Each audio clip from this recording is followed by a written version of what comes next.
And this is a closed meeting of the Water Committee for the purpose of giving answers from the city on the questions that we had drafted as a group.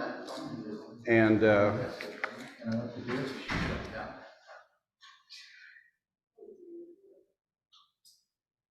she's our guest, and we're hopeful to, we're not sure what he's doing here.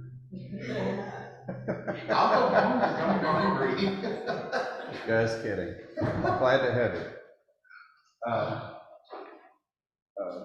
Adrian has got a lot of information to confer, but we are going to use the format starting with the questions that we generated. So she's going to cover that first, and she probably has more information to go deeper and wider than the questions we posed, and she's free to alter her response to include that if it makes sense to her. I would ask that everyone wait, not to interrupt, and wait until she's finished each topic before we have any discussion or comments, so that she can finish her thoughts and not get sidetracked. We'll try to allow enough time after each question to make sure that everybody, try to make sure that we've got enough time to cover all the questions first, and then I assume that Adrian will have even more information to share. But the important thing is to let her have her say before we start any discussion and keep it simple. We made the same offer to Mr. Naylor to come answer questions that we drafted separately for RCH, and at first he accepted, but then he declined, so we don't have any idea if he's going to use our questions in the process of having any of his meetings, but I did write a note to him and ask if he would at least consider them. Might save us all a lot of time and confusion if he took the advantage of the work that we put into those questions, because they came from the neighborhoods, and so we know those are questions that people are interested in, and we hope that he pays attention to that.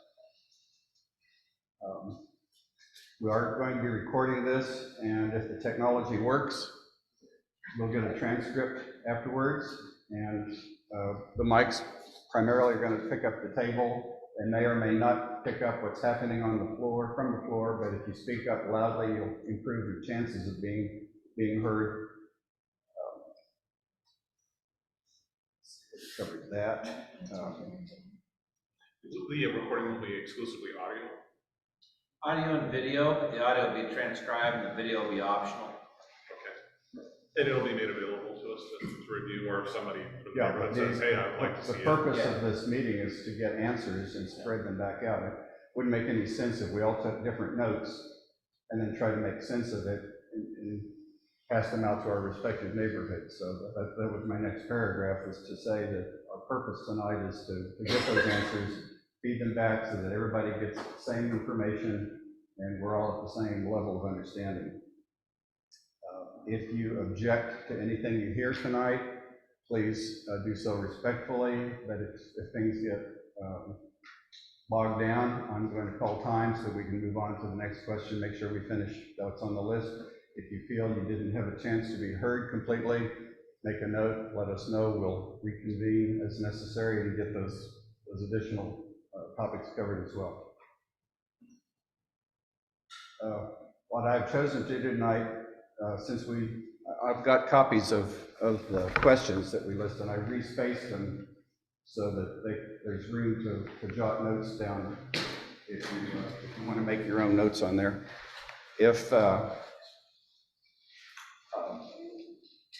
In order to save time, I'm going to introduce each topic, but since you all have the questions, there's no need for me to read it aloud, so I'll just say what the topic is, give the number of the question, and then let her take off. So if there are no questions, I want to start with a definition of terms.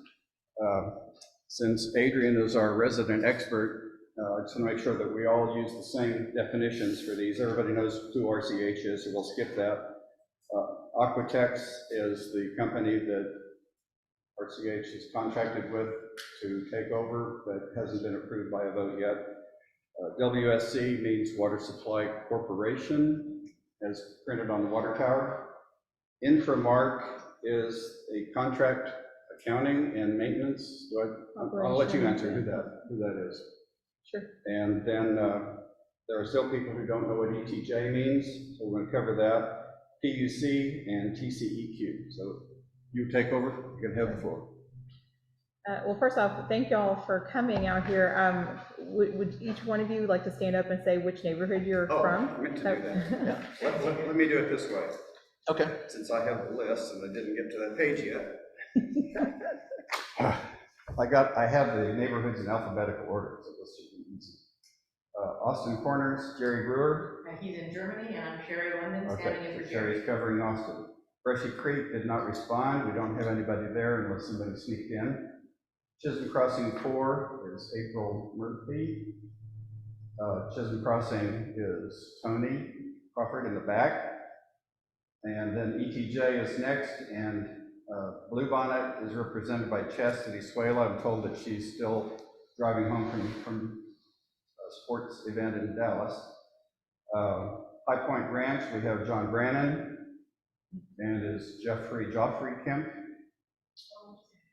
don't see him here. I invited him as well. Nobody from High Point Lake Estates. Apparently they are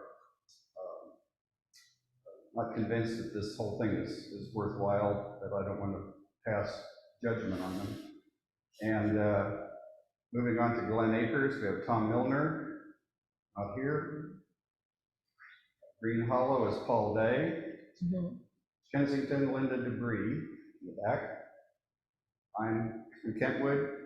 Kingsbridge is Ryan Phelan in the corner. Quail Creek is Bev Stibbins right in front of me. And Sonoma Verde has 2, but only Jody Wright was available. Jody's not here either. Uh-oh, well, Sonoma Verde is going to have to secede. We had a tentative okay from Lisa and or Mark Johnson. You're both here. Yeah. Excellent. And are you in the ETJ? Yes. Okay, good to know. No subdivision, No subject. just live in the country. There you go. Used to be the country. Well, yeah. Okay, and my last name is Randy Bullock. Oh, good to have you both. Thank you. And did I miss anybody? What happened to Gina? Gina's hiding in there. How come you're not on here? I'm sorry. I'm with Tony. She was on the list. Oh, you're alternate with Tony. Yes. Okay.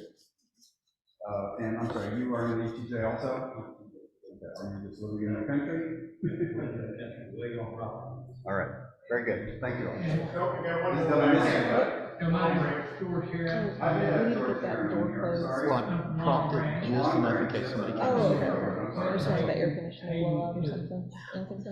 Not for, I'll shut it here in a few minutes if nobody else comes in. From one board member and 10 different sections.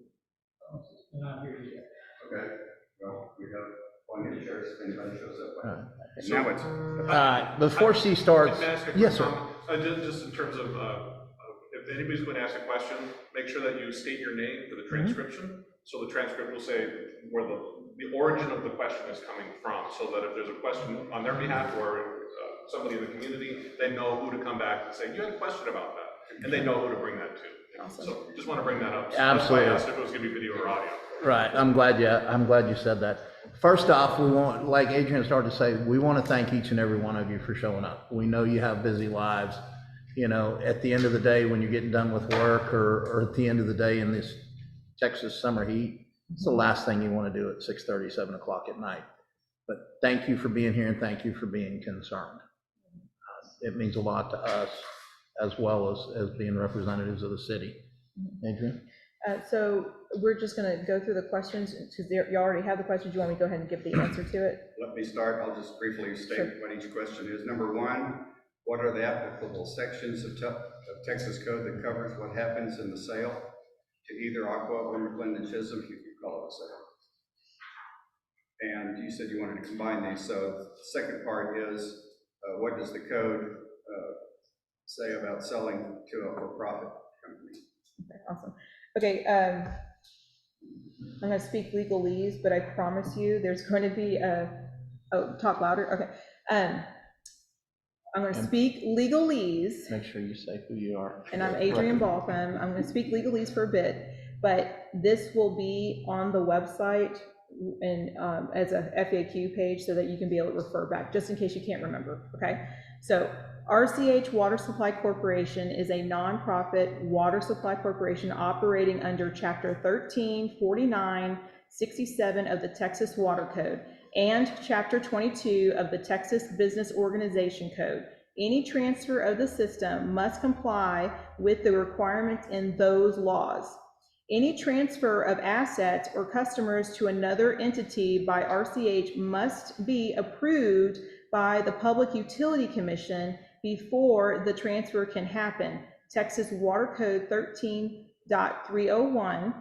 If RCH proposes to transfer all of its assets to an entity, 2/3 of the members of RCH must vote to approve any resolution adopted by the board recommending the transfer of the system. Texas Business Organization Code 22.164, 22.252. Any money paid to RCH as a result of sale of the system must stay in RCH. State law prohibits the payment of dividends to members of nonprofit entities. Texas Business Organization Code 22.053. Any property held by RCH at the time it winds up its business must be distributed only for tax-exempt and public purposes to the state or a political subdivision of the state. The district court in Rockwall County is required to distribute the property in a manner that will best accomplish the general purpose for which RCH was organized. Texas Business Organization Code 22.304. And where we got this information from is from our water attorney. Her name is Emily Rogers, okay? Does anybody have any questions on that at this point? Proceeds distributed to the members or to other parties? It stays in the system. Yeah, the way that's in, Mayor Short, for your thing on this, the way it's written is it never comes back to us as customers or members of it. It has to be used as it's stated in the way the legal term's written for a purpose, but it's not to come back to us.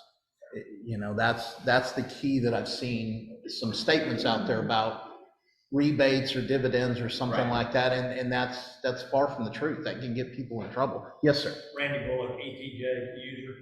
One of the questions I've got, I've heard several people ask about this, is who are quote members? Is that the customers, us? Yeah, and this was confusing. Set up on 220 meters as members, and I've heard that anybody over that doesn't count as a member, but I do understand from the other water corps that if you purchase a meter, you are considered a member. Now, here's the best way I can answer that, because there was confusion when we first started getting to all of this and starting to read the nitty gritty about a water supply. The term customer, shareholder, those terms came out, and you'll hear from the way the legal guys like to write things. When they mention customer or shareholder, if you get a bill from RCH, that means you're being provided water or service from them. You're a customer / shareholder, okay? So any of us, which we're both water customers of RCH, which all of you obviously are, you wouldn't be here concerned about this, you are a shareholder or a customer of them. That means, in your case, if you had multiple properties that you got multiple bills for as an RCH customer, my understanding is you got that many votes then. No. I don't know if that's 100% accurate. Sherry London, Austin Corners, and RCH's, to your point, the original bylaw said no more than 220 members, and I know that caused consternation. The amended bylaws that were updated, I want to say 2009, lays it out more specifically, and the membership is not limited. And the way that it's spelled out is that every customer is a member, but if you have more than one billing address, then you only get one vote. Okay. So one vote per member, no matter how many properties you have. And but here's ask that question right because of the 2/3 vote. Yeah. They try to say, hey, we only have 200 original members. That would 95 not, of them are dead. that would not be accurate, because and like, I'm not the attorney. We're not the attorney. Give me just 1 second, I'll answer, I'll ask you what your question is. We're not the attorneys. Obviously, they have a different view sometimes of how it's written. RCH and Aqua Texas are saying there's only 2,400 customers. We know that, in fact, is inaccurate, because RCH has said prior to this discussion with Aqua Texas, there was 2,600 plus customers. Research has been done, and I'm not going to say we're 100% accurate, because we're all human. We do make mistakes, but our research has uncovered more than 2,900 customers. And I'm not going to say that maybe we didn't miss a few, but we've uncovered. Can we speed it up? Yes, sir. So, that means there's that many votes out there, should everybody vote. You had a question, ma'am. Yes, Linda DeBray from Kensington Park. Kensington Park has a water meter, and I do not remember receiving a ballot for Kensington Park to vote when David Gaylor was up for election. Okay. At that end. Well, we have a meter also, and we received one because it was brought to our board meeting for us to decide who to vote for. So whoever gets your water bill. Well, it's a property management company. Oh, there you go. The one we had at the time was pretty bad. And that may be, that may answer the question. But I think that everyone here needs to be aware that your neighborhood may also have a meter and is entitled to vote. Okay. Next one, question number 3. Number 3, why does the city want to take over RCH? It's necessary for the public health and safety of the community. Our vested interest is to ensure the system is properly operated, maintained, and to provide adequate water supply. Anything else to add? Any questions about that? Yeah. You can pull a chair up closer if you'd like to. Don't feel like because you came in late, you got to sit back there. Yeah, there's plenty of seats over here. Number 4. Water. Yes, sir. Number 4, what advantage does the city offer in owning and operating a system versus RCH selling to a for-profit company? Financial transparency, annual audits, finance options for improvements, local representation. City ownership of the retail water system ensures that water customers are getting water for the lowest possible cost, and the system is operated with the greatest degree of transparency. City services can take advantage of tax-exempt financing for infrastructure improvements and will allow for bundling of water, sewage, and trash hauling bills for customers. City ownership of the RCH water system would ensure the lowest cost for customers, the most stable relationship with the water wholesaler, North Texas Municipal Water District, and the most transparency to customers. Any questions? And again, you have all this on the website, RCH. Yes, ma'am. You've already explained number 6, who the attorney is. Number 5. I'm sorry, I missed number 5. Does the city have first right of refusal to acquire the RCH? Yes. That's in the statutes that you quoted earlier. It is a process that we're taking with Chapter 13. When you get into the Public Utility Commission, it's based on how the things are filed. Anything else to add? That will be all that I can add. Number 6, you've already covered about the attorney. Number 7, what are the details of this proposal for taking over? And this is a little vague. I'll leave it to your discretion how much detail you want to put into your answer, because I'm not sure what the specific question or had in mind. Number 6, you said, has NC hired a consultant attorney with expertise in Texas water law to assist in the acquisition of RCH? Yes, you said Emily Rogers. Yes, and Emily Rogers is our water attorney. She's been on since September last year? I think that's right, Okay. yeah. It's been on for a while. I couldn't give you the exact date we brought her on, because. Yeah. And as far as like what the details of NC's proposal, we've never given a proposal. They were provided after RCH approached the city council for talking about transferring the system. That was back in September. It was on the RCH board agenda. And then they had a meeting, and at that point, the city council made a decision to put on the agenda to offer an agreement to RCH. Then it was on the RCH board's agenda in October, and then they ended up saying that we needed to have the agreement sent over to their attorney, Art Rodriguez, RCH's attorney. 7A asks if there is any similarity to other municipalities taking the same action. These are standard. Is there a precedent or a procedure that's followed by all municipalities doing this? This is the standard procedure to meet the state law requirements and regulatory agencies' processes. Is that the state legislature has given the Public Utility Commission, this is the process they have to go through. This is who is allowed to grant service for an area. TCEQ is basically the entity that to review quality of the water and relate to infrastructure improvements, that sort of thing. But PUC is basically, that's the entity who manages like who's granted service for the area and the business process of the administration, if that makes any sense.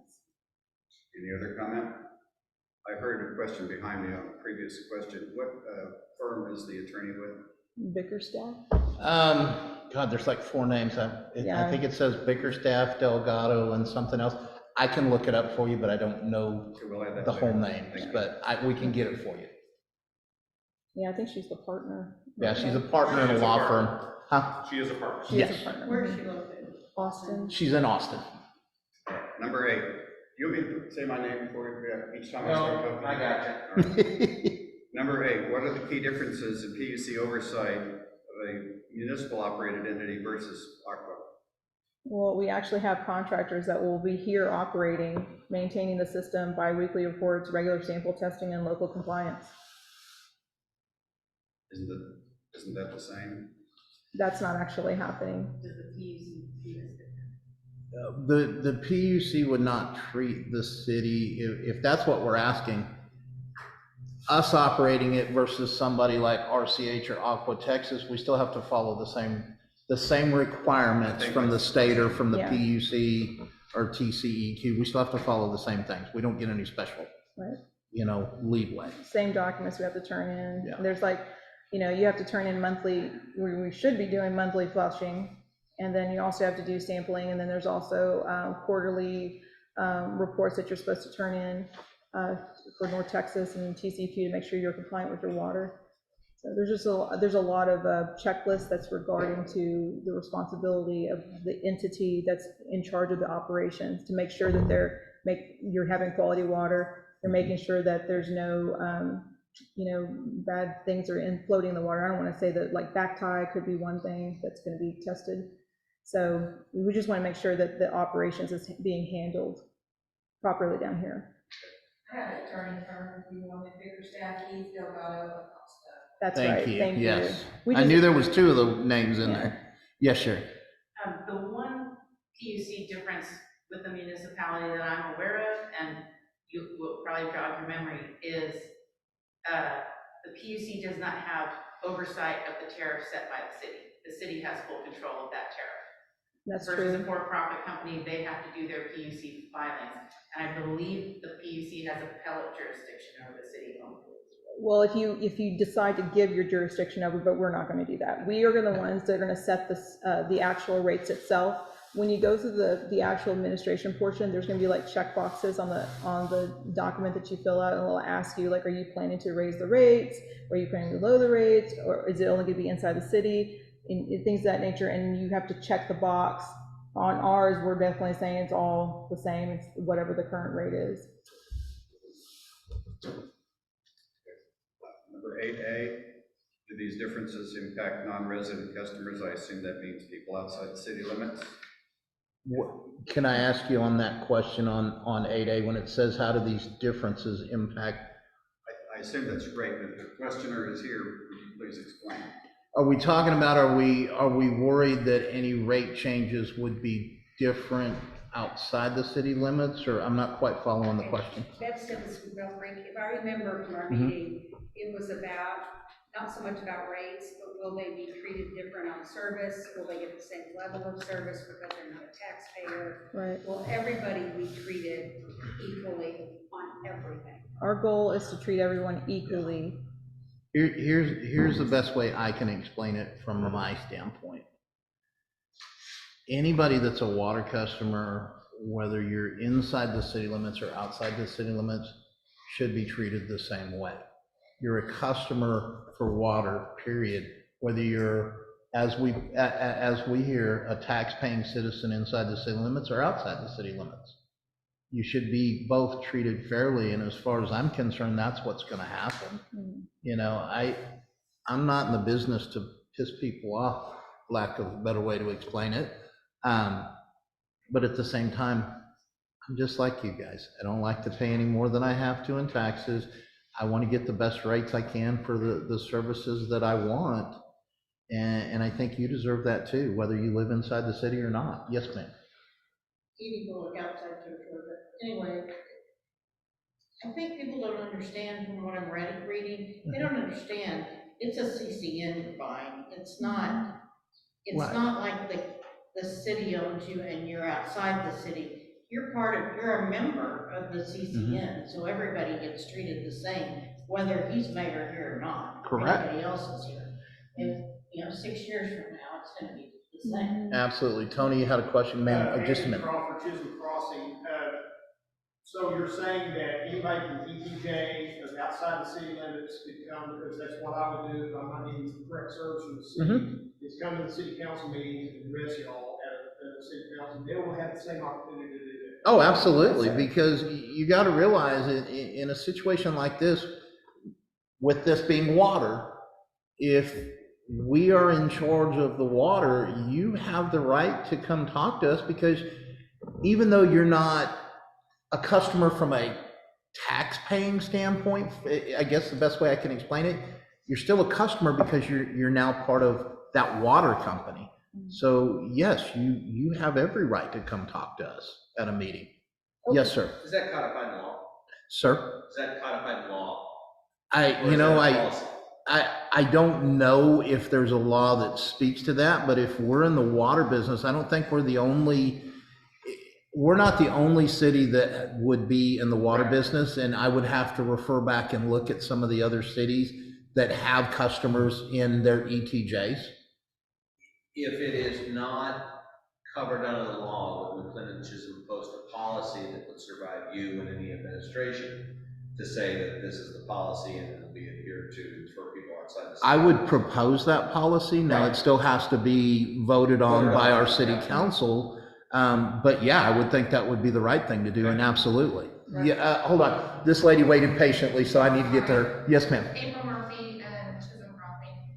I didn't make the question, but it did trigger, I think, Sure. a while back, there was rumors when it first started going down, since it's McLendon Chisholm taking over, that we had heard that McLendon Chisholm would get the cheaper, if you lived in McLendon Chisholm, would get the cheaper rate, and outside of it, and the ETJs would get a higher rate. I will answer that, and I'll do it kind of in a humorous way, but I'm being very serious about this. I've heard a lot of the rumors. I've heard the rumors that, this is going to bite for everybody that's in the ETJ because we're only going to take care of the people inside the city. I don't look good in silver bracelets or behind bars, and I'm not going to do things that violate the law. Mr. Mayor, shorter answer would be better. So, A shorter answer. Okay. It's not going to happen. Everybody's going to be treated fairly. Okay, well, I just want to jump in just to make sure that y'all understand. There is a law that's in place that you have to show justification, that the entity, us, the city, and it doesn't matter if it's us or Aqua Texas. If, let's say, for instance, the rate changes for those outside the ETJ, you have to be notified within like a 60-day period, like by mail, not by email, text message, or by a news report. You have to be contacted within that period. They're going to inform you, hey, your bill is going up to X amount of dollars, okay? And let's say, for instance, you don't agree with that. Well, they have to show justification. What is the reason for that rate change, that increase, okay? So you would have to go and go to the Public Utility Commission and let them know at the hearing that you don't agree with it. Now, if they provide information to, at the state of administration hearing and saying that this is the reasoning why we have to do the rate increase, and it's because of infrastructure improvements, then they will get approved most likely because they show justification for that increase. But that However, increase would be for everybody inside? no, Oh. it would be, that's what I'm saying. Oh, for just a. Just for that portion, Okay. but they have to prove it, they have Yes. to have evidence to prove that why they're doing that increase. But in our particular case, because we have, I don't know if y'all are aware of this, but we have three total water supply corporations, well, one SCD and two water supply corporations are inside the city limits, Blackland and also High Point SUD, okay? The things that we're gonna be proposing on how to pay for these improvements is going to be key for y'all to understand and hone in, or red flags, if you will, is those inside the city limits is not all served by RCH, okay? So when we start talking about funding options, things that you need to hear are, well, how are you gonna pay for this? Here are some options: revenue bonds. The revenue is going to be the pledging of the actual revenue that comes in for paying for the water, your water, okay? That's what we're paying for. And that is, a portion of that is going to be going towards paying back the bond for that. The other option is for developer impact fees, or from grants from the Texas Water Board Association or Rural Water Association. These are state-funded grants. You have to apply for them, okay? But if you start hearing the words, hey, we're going to have an election bond, the citizens of McLendon Chisholm are going to, it is unfair for them to have to pay for all the infrastructure improvements, because those outside the ETJ, you don't have a vote on that, okay? And it's unequal at that point. So you want to hear the terms revenue bond because it's based on the actual customers receiving that particular water, that utility service. Does that make sense? And I think that's the fair, this is my opinion. I'm only one person, and he's on the council, but I'm only one person on the city council that's going to be sharing these ideas to make sure that it is well understood that we are looking for equal all across the board. It doesn't matter if you live in the ETJ or if you're living inside the city limits. We want it to be fair. So, does that answer? Okay. John, you had a question? I was just going to comment, guidance from the Attorney General on open meetings like this, if the topic's pertinent to the speaker rather than within the jurisdiction or without, then they have a right to speak. Yeah, I'm telling you, that's what it says. Yeah. Oh, yeah. And then, Gina, did you have, somebody else had that? Okay, I was okay. going to emphasize that. I just want to make sure I don't miss anybody. Equality of rates. Yes. And I would love to go break all that stuff down too, but I'm trying to get through because y'all want to get through the questions first. So go, what's the next question? Gary Nickel, I have a comment about what you triggered a thought. Sure. If the piping broke outside the city limits and a new line needed to be run into the ETJ, would the city be liable for that? Would the ETJ be solely liable? No. How would that? All are the same customer. It's because we have the same crew. Infomark will be working that system. It's the same. So any cost will be shared equally everywhere? Absolutely. All right, thank you. But it would be accurate to say, like, I think that the CCN differentiation between versus, I think that was a really good point. That's a great way to be able to spell it out to people when you're in the same CCN. Right. It's not MC versus ETJ. We're all the same CCN. Absolutely, I think No that's. matter who. Yeah. Right. Yeah. Yeah. Okay, next question. All right, we're at number 9. Assuming that Infomark is chosen to operate the daily activities, explain why the city did not have competitive bidding to choose them. Well, first off, we have a relationship with Infomark, and so there's really not, it's not necessary to go out for bid. Also, if you're familiar with the wastewater entities, about maybe 8 years ago, they used to be called Severant Trent. That's right. Yep. Severant Trent, and they wanted to get out of the wastewater services because they weren't really picking up a lot of business because usually it's combined, it's usually water and sewer together. And so they ended up selling themselves to Infomark. So there's not really that many only entities that handles just waste services. So they're a very big company that's just kind of taking over a lot of these type of entities. So, but the main thing is that we have a relationship with them, and that's the key thing. They haven't given us reason to try to go look out for another bid. I guess, Gary, to answer your question, to add to that, is we're already using them for the wastewater side of it. And they already have the expertise, for lack of the right terms, the licensed engineers or operators to take care of entities like RCH as a water company. They already have that kind of staff and already do that in other I think locations. the key answer was, she said that you had no problem with her. We've never had a problem with them, yeah. They're better. I've been around since the Severn Trent days. They're much better to deal with. Yeah. Yes, ma'am. Bullet point, does, I mean, I know it, but the bullet point, that what they have, the 40-person call center, 24/7. Oh, okay. Just bullet point, like, Sure. Infomark does. So Infomark does, and this is going to be key, whenever you do transfer this whole system, there's going to be obviously not happy people, there's going to be questions like how do you open an account, and then, catching up on, things that you may need to do with your account. So there is a 40-person call center, obviously they'll be open during the regular hours. They will also have a 30-person crew, which we're going to need in the very beginning stages of this. And there's going to be, they have Class A operators and Class C and backflow inspectors, which is a need for our area because I know there's a lot of people that are on septic. And they have really great customer service. I think that we've mostly been using them for Sonoma Verde since we've been here, and we've had, it's been really good service with us. Local office in Yes, they are a local office, and we also have a regional person that comes, and if there's ever like any issue, we have executive meetings. Oh, and also they give reports, monthly reports that you will see them on the city council agenda, and so you can be able to look at them up of any complaints or issues, or maybe if there's any updates with their services. So. Any other questions? Number 10, as a corollary, did the city do any research on why the city of Houston fired them?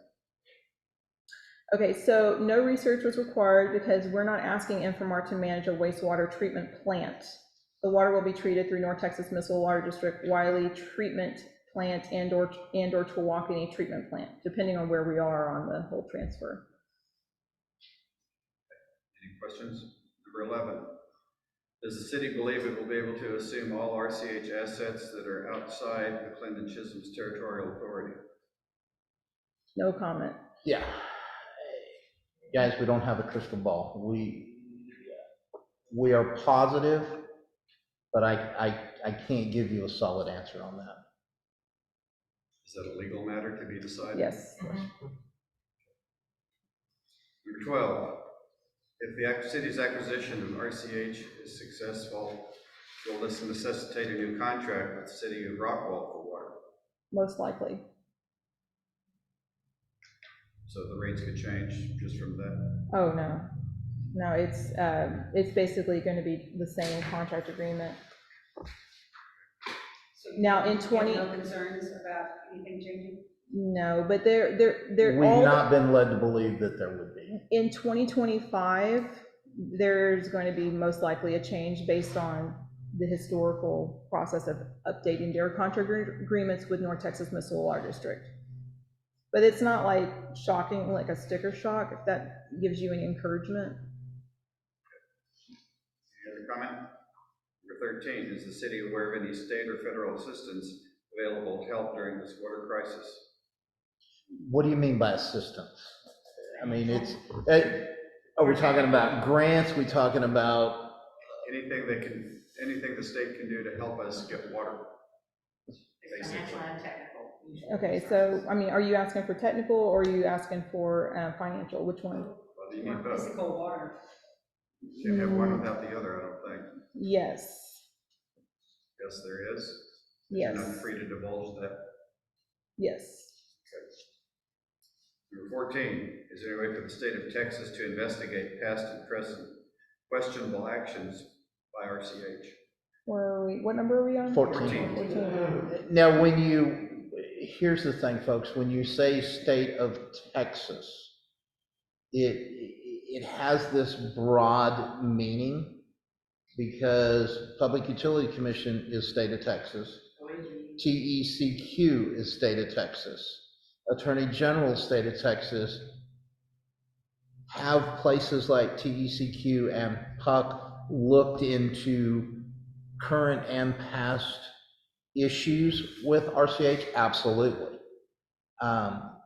But as far as any other type of state organizations, I can't answer that because there are certain organizations that have certain pieces of either investigation, enforcement, things like that. So the answer is yes, but it could be very complicated depending on what type of thing they're looking at, if that gives you an answer. I think the undercurrent of the question is anybody going to look further into what's happened to get us where we are? We keep asking them. We keep peeling back layers and talking to those two, TECQ and PUC, about what we've uncovered. So I would say yes, but I'm not the guy that can lead them to do it. I can present the information. I can't force them to do anything. Yes, in our position, especially specifically with me personally, I'm very acquainted with TCEQ. They just love my phone calls almost on a weekly basis.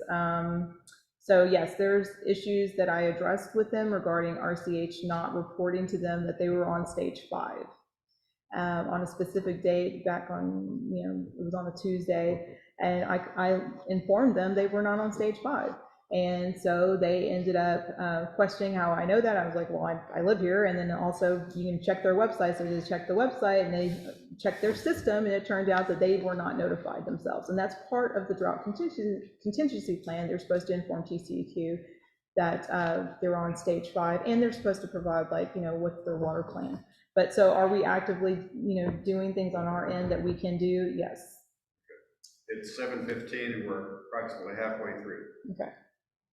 Number 15, if the city assumes control of RCH, how much will it cost and how will it be funded?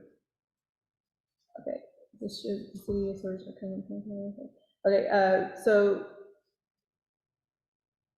Okay, so you have to understand that the appraised value is going to be by a third party entity, so the money will go into an escrow account that stays with the transfer. Okay, so the money is not going into RCH bank accounts. Okay, that money, whatever is paid into. Now, we won't know what that amount is until we get to the Texas District Court.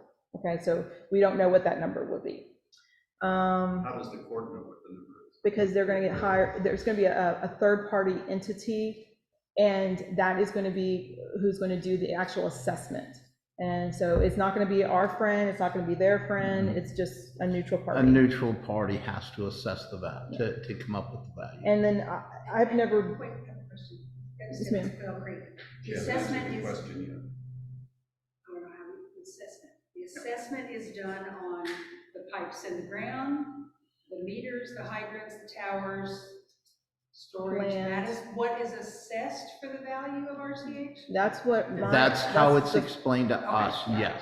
Yeah, I don't believe anything about the actual money in the bank account. I think it's actual goods. They're looking at tangible or physical assets. Yes. Did you have a question? Yeah. Okay. May I?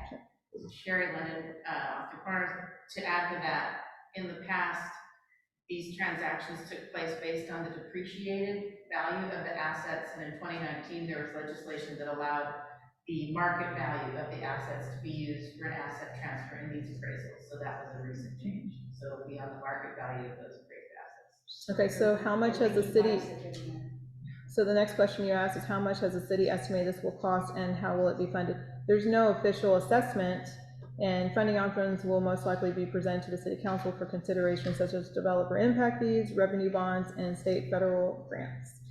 Also, just so you know, we did the process in the agreement that was offered to them, because it's like all these it was kind of like a timeline of events. It included for our engineers and for our own inspectors to review the system, and we have never had an official word from RCH. It was on board meeting, they had a board meeting in April that said that we could have the city come in and inspect, but when our city administrator contacted them on what would be a good date, and they never followed through with an answer for our inspectors to go in and our engineers to assess the system.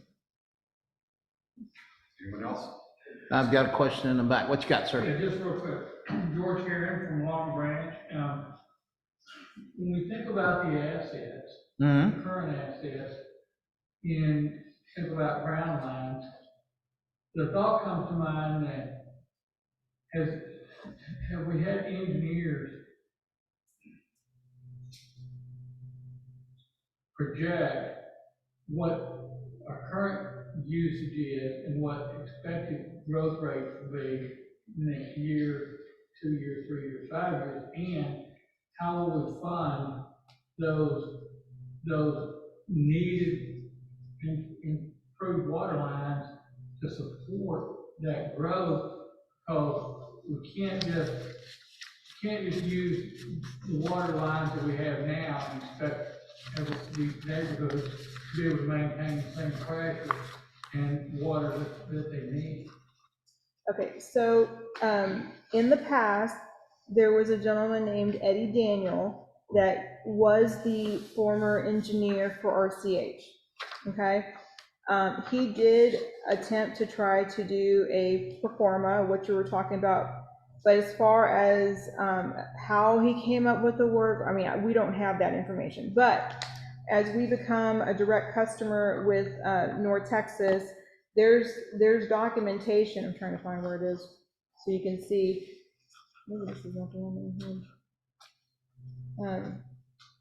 So basically, there's like a chart that you fill out, and it tells you like what your population is over like a 10-year period, 15-year period. It goes on, and then you kind of, there it is.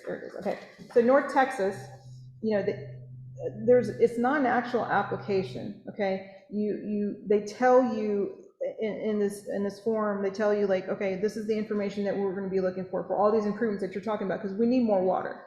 They're deficient. They've been deficient for years. We have TCEQ reports dating back at least till 2018, something like that.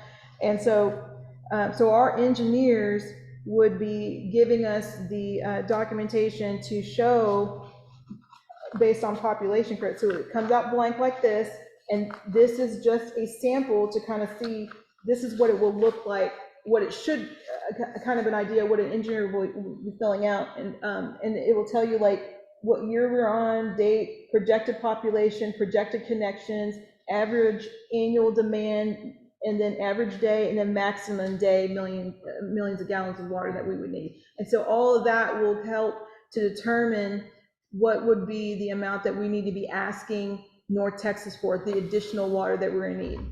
Does that make sense? Is that fair? Yeah, but the question would still be, obviously maybe it's a rhetorical question, but the question still remains, how much revenue will be required to improve the system and add the additional capacity, and how would we fund that? Would we do like municipal bonds or water bonds or something like that? So I'm glad you're asking that, because it's a good question, because people need to know, especially those in the ETJ, is the idea is to present revenue bonds is based on pledges on the customers that are paying into the system, okay? Because we have 3 entities that are here delivering water, okay? And so it doesn't matter if you're in the ETJ or you're inside the city limits. Revenue bonds means it's like pledging against all the revenue, and that a portion of those monies will be going towards paying for that infrastructure, the bond that we get out for that. Does that make sense? It makes perfect sense. Yeah. That's what I was hoping you'd say, because in most cases, those can be tax-free bonds. And They're also, very attractive, and raise money to the project. right, and the other thing too, and this is just one avenue, it could also mean that we can get grant money from the Texas Water Board and also the Texas Rural Water Association as well, okay? But you have to apply for that. The only way, I mean, I'm not going to be it's gonna cost some money, but when we get the information back from the engineer, we'll be able to have an idea like what we need to ask for. So it could be split amongst these entities where we're getting, it could be developer impact fees, it could be revenue bonds, it could also be what we get back from the grants and stuff. But we have to apply for those, and it could take between 6 months to 9 months to get a response back from those entities to let us know, like, hey, you've been approved for this such and such grant. Now, I know you asked about the funding, you also asked about the forecast, and everything else. Okay. One key piece to that is, we have not been allowed to see the infrastructure that's currently in place, so it's hard to give you a solid answer of what the cost would be if we need to upgrade, repair.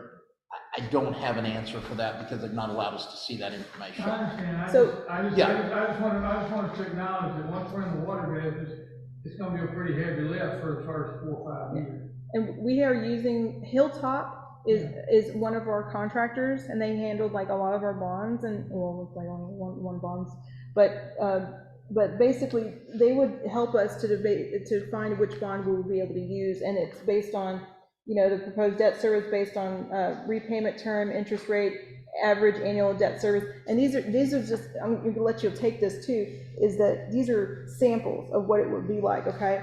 And then from there, I just want to kind of like share like this, again, a sample. This is not an actual draft that's been presented to any city council or anything like that, but basically to give you an idea, like let's say for instance we got issued a $5 million bond, and then we have, let's say, approximately 3,000 customers, and then the rate is 4.46. Then we have a term for 30 years, that's most likely what the term we probably will get it for, and then the cost per year would be like $96.06. And again, this is just a draft version, I'm just giving you an example, and like cost per year at that rate was $101.81. This is the interest rate, cost per month per your bill, it would be $8.48 if it was at this rate right here. And so the average annual debt service would probably be about $288,193 based on this percentage of 3.97%. Or 305. I mean, we want to make sure that you understand, like, we're thinking long-term. That's great, that's a great response, thank you for that. Sure. All right, ma'am, just a second, Paul's been holding his hand up patiently. He was up ahead of me. Okay, I'm sorry. And then I'll. First, you did bring up 80 board. First, you did bring up a good point, because, I never really thought about this, but y'all owning RCH, you can actually do the developer impact things that they couldn't do, which really benefits everybody than somebody outside. My husband doesn't appreciate saying that. Anyway. But it's my understanding that they have $8 million or something in the bank, okay? And it's also, I thought, and correct me if I'm wrong, I thought that a nonprofit had to get rid of their money every year and spread it out. Well, obviously, they're not putting it into the infrastructure, and that money's there. So what's gonna happen if they're not wanting to be in the water business? We're getting into September and October. That money's gonna disappear somewhere. So. Well, I'm gonna inform y'all, and I mean, I have no problem, Mayor might smack me, but. You're an RCH member, you can say what you want. Well, I'm gonna tell you, like, officially, there is a nonprofit thing that they're supposed to do. They have to file a Form 990, and there has not been a Form 990 on the books anywhere. You can do your own research to find that out. It is required for nonprofit entities to do that. So we are not counting on that money to be there. Well, I'm sorry to bring this up, but the point is everybody knows they have this $8 million out there, but we're coming to December, and that money's fixing to disappear. Let me make a statement to that. I've heard the same thing, that there's millions of dollars in an account. We have never been allowed to look at any infrastructure, paperwork, the books, whatever terms you want to use. I agree with you. There's something somewhere, but until we're allowed to see stuff, I'm just doing this because I don't know if it's accurate or not. I agree with you. I think there's something there, but until I can see it on paper somewhere, It's hard for me to believe. Mary London, Austin Corners, to help you on the nonprofit. Our HOA is also a nonprofit, but we also have a capital reserve fund. So you don't have to spend down to zero, we have an operating account. Right. And that's got some money left in it. They don't have to spend it down to zero, they just have to, the nonprofit part is not paying dividends to members. Right. That's the nonprofit part, so that money can stay there, they don't have to They spend don't it. care how much money's in there, it's just, It can it can stay. just be whatever. Yes. Okay, that's. All right. Encouraging. Paul, you had your question. Paul and then Linda. Paul Day, Green Hollow Ranch. I'm seeking clarification for what appears to be a paradox. The city is going to acquire it through a financial transfer to RCH, but RCH will cease to exist. The money is gonna go into So, an yeah, so escrow. I'm saying is, can you Yeah. help, Yeah. not There's just myself, no- but others Right. understand where the water, or where the money will go into RCH and how that's going to come back and help members? Let's just say in a perfect world, the money is going to an escrow account. That's not RCH's bank account at all. So whatever money that we put in, that money is gonna go to, obviously, the new owners, us, and that's where the money goes. But as far as like any of the money for, like whatever's in their bank accounts, all that money is not going in there. So that doesn't appear to be circular, what's happening. In other words, why couldn't the membership just simply elect to transfer their ownership in trust to the city and not undergo this financial transaction? Same people own both. Mhm. That's a good question. I like how you're thinking. We have to be, as the city, we have to be very careful what we can say in some pieces to this. But I've asked the same questions in mixed company, because you're a customer, Bev's a customer, Sherry's a customer, I'm a customer, the Bullocks are a customer. It's, even though RCH is a entity, whether you want to call them nonprofit, profit, corporation, whatever, they are an entity. We own that entity as the customers / shareholders, whatever term they want to use. We own that company. We make that decision for them through that vote, through that ballot. Does that mean that you guys couldn't possibly, with the right of petitions, signatures, force the company that you guys own as members or shareholders to do something different? I would say, from the way I understand language, yes, but I'm not an attorney that could get into the legal side of it and say, well, kind of, but not, because I don't have a solid answer. But what you're thinking is something that all of us have been thinking. Yes, ma'am. Bev Stevens, help me understand this sale price piece. Okay. And let's take the city out of it. Sure. Let's say Aqua wins the $6 million purchase price that they have offered. That $6 million goes in escrow, and then Aqua gets it back to operate, so they basically paid nothing? Yeah. That's a How do you question. understand Let me answer that the best way I can. I've asked that same question, and I've asked the water attorney, I've asked our city attorney, and she stated the answer pretty much to your question early on, one of the first questions you asked, where it said something about the money goes for a, whatever the words are in your answer. For general purpose. For general purpose. It's not theirs just to spend how they want. It's not basically free money for them. It has to go back to a specific use. Just like when you read the bylaws of RCH, it clearly states in there, any kind of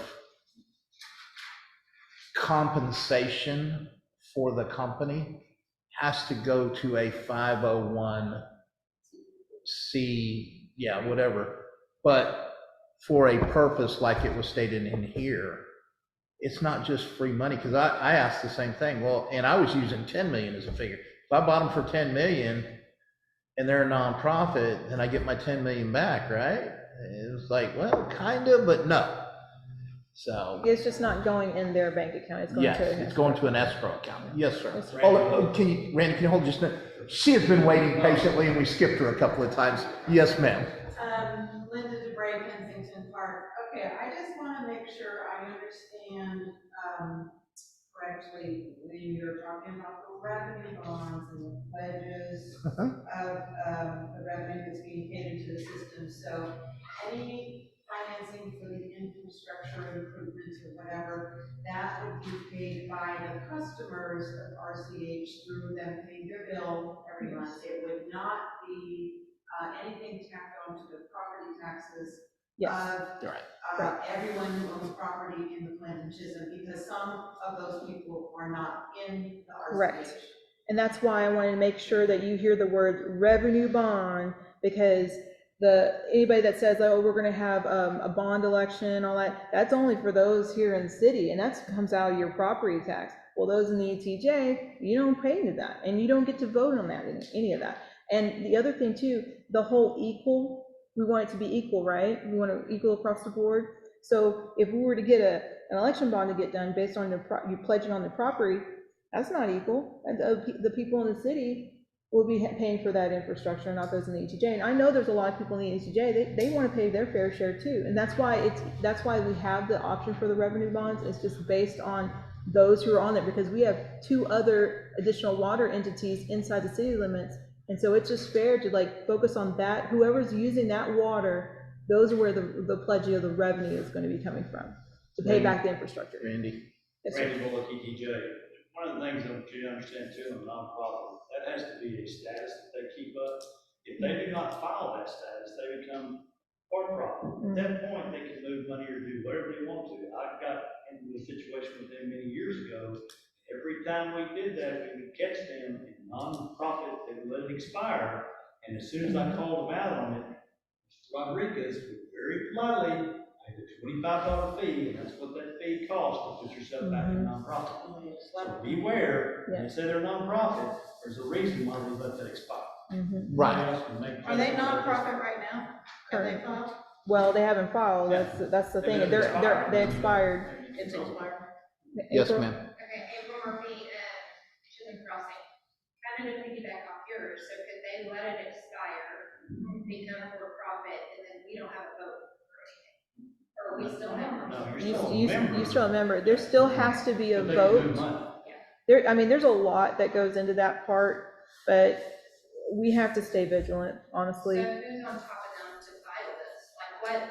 The state, What does it matter? it's supposed to be the state, but it's most likely us, as in everybody in this room that's been watching all this. I mean, we have to report. I mean, there's stuff that I've reported on. They're like, well, you know, it's not really my time to deal with this. I'm out. You know, there's always so many different excuses that we've heard. They just don't want to do their job, or we don't have. My favorite one was, you know, this ain't CSI Miami, man. We just don't have the crew to be able to go down there. I'm like, hey, I got a group of moms. We can come out there and video record. What do you need? What day do you need? You know, and they just give excuses of why they don't want to show up and do the work. Should we call time on this one? Yes. Number 16, how will operational costs of the system be funded? Water utility payments. Water utility payments, that's you asked how will operational costs of the system be funded once acquired? Yeah. So that's built into the rate structure? Yes, sir. To include cost of the water plus maintenance? Yeah, it's all included. Right. 17, how will future infrastructure costs be funded? Well, that's where we're talking about funding options will most likely be presented to the city council for considerations such as developer impact fees, So it's the same revenue answer bonds. as buying with assets. Yeah. Yes. And state, federal grants, just to make sure, same thing. Any other questions on 17? Going to 18. If majority of RCH members vote to approve the acquisition, will the city continue its effort to take over? Yes. Simply yes? Yes. Any questions? I think we know what the rationale is. Number 19. What other companies are listed? And you already told us Blackland and High Point SUD. Will the city attempt to take them as well? No. Oh, why? It's because they're compliant. I mean, we're good neighbors, and I mean, we communicate a lot. There's no issues. Okay, I'm gonna alter the question to ask if there's any benefit to considering an agreement with either of those to share Oh, yeah, loads there's, and that sort of thing. yeah, we have, we've had multiple meetings, we've had talks about what we wanted to try to do and attempt as far as like our phases of improvements. You know, we talked about water, like ways that we can be able to get water now. But there is interlocal agreements that are in discussion. As of, okay, August 8th, we passed a right-of-way ordinance for RCH. Whether they comply or not, that's going to be, well, I guess we'll find out in 30 days. The other two that we passed at the last city council meeting is with Blackland as well as High Point SUD. We passed for the same thing for them. High Point pulls their water from city, from city territory, they don't pull. Right. Yes, I know, but they're using our right-of-ways and all that. It's a small percentage. I think shared water, trying to pull water. Oh, okay. High Point doesn't pull. Right. They're coming from Corny and Terrell, just to make sure it's heard on the thing. Anything on 19? 19, what's Number the 20. other? What information has been requested from RCH that you're still waiting for? Well, I mean. let me, I can answer that in, this will be the quickest answer Gary's heard out of me. Everything. Have you gotten anything from them that you requested? Has she given up anything? No, she has not. And the answer was, has she given up anything? She is no longer an employee or a contractor with them. And, you know, have we reached out to her? Absolutely not.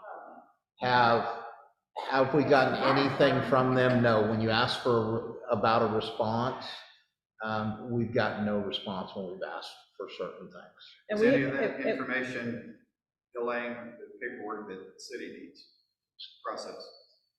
Well, it depends on which phase of, you want this to happen quickly. It would be nice for them to respond, but they're not responding to get that information. Oh, and also.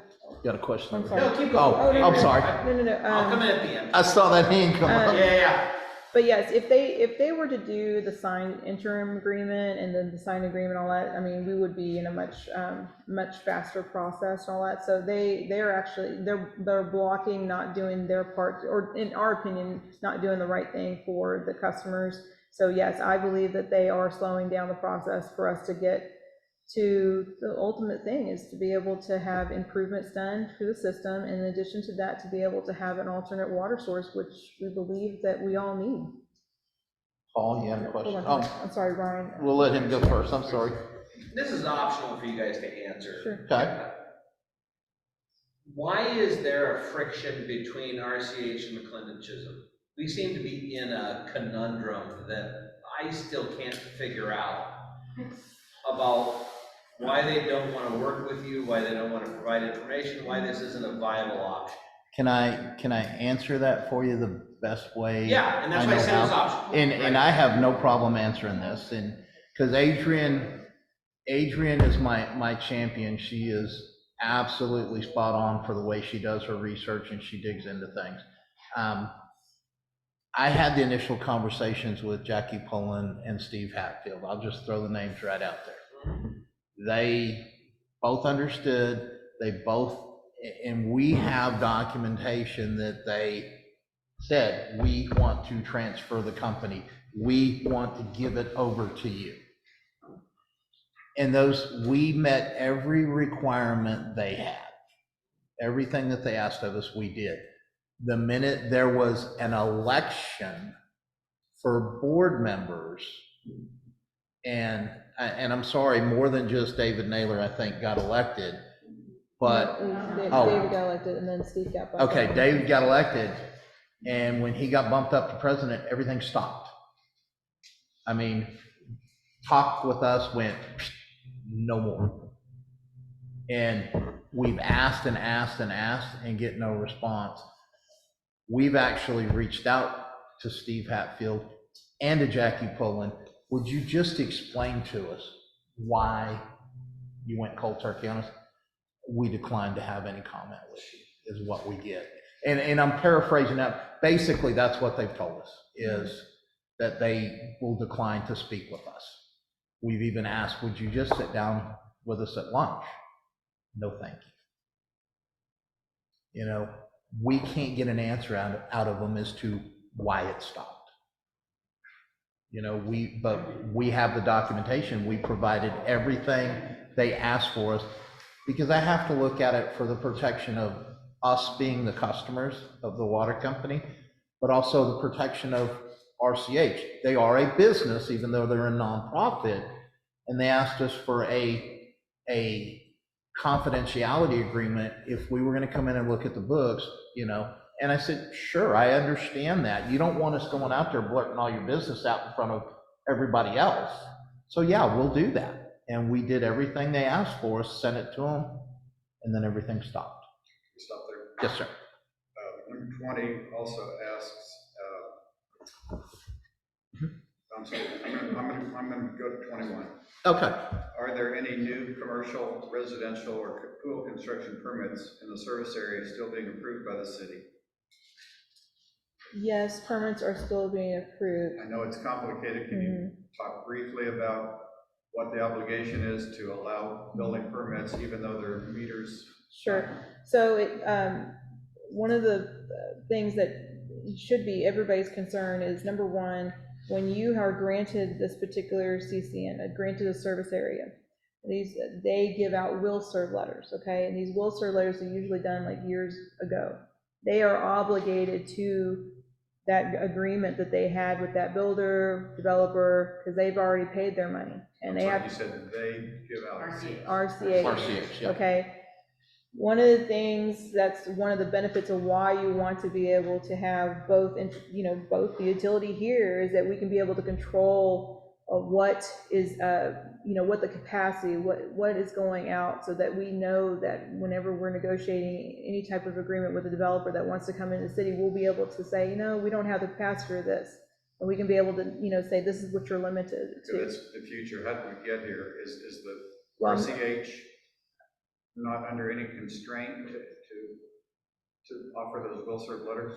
They are still doing that. They have no, they could sit there. I would love to see them to actually put it in writing but they can't, because if they do, then there's a potential lawsuits that will come from that, because they've already paid money. They received money from whoever asked for those meters. I guess, Gary, to add to a little bit to what you just asked about, what can be done. That's at a state level, whether it's with our legislators, the enforcement side of it, because I don't have the power to stop RCH from handing out will serve letters. Mm-hmm. Currently, there is no restriction on what they do. Correct. Mm-hmm. That has to come from a state level, whether it's the legislators, TUC, TECQ. Mm-hmm. Somebody's got to have tough enough enforcement action to stop those kind of actions. Is there a legal means to stop them and they're not doing it? Right now, there isn't. There's no jurisdiction. There's no jurisdiction. Yeah.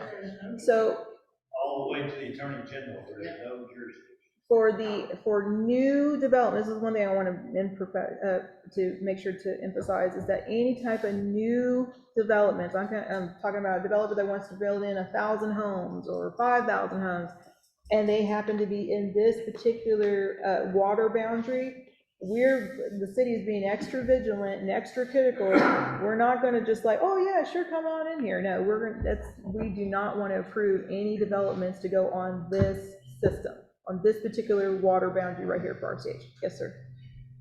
Mark Johnson, ETJ. So past councils, did at any time have discussions with RCH as far as the ability 5 years ago to predict that once that development is completed, that from RCH's standpoint, that they could provide water? Was there any discussion between RCH and past councils? Right. I used to be on, we used to serve together in 2017, so I'm going to tell you that, first of all, I love your question. I loved that we're going to talk about this.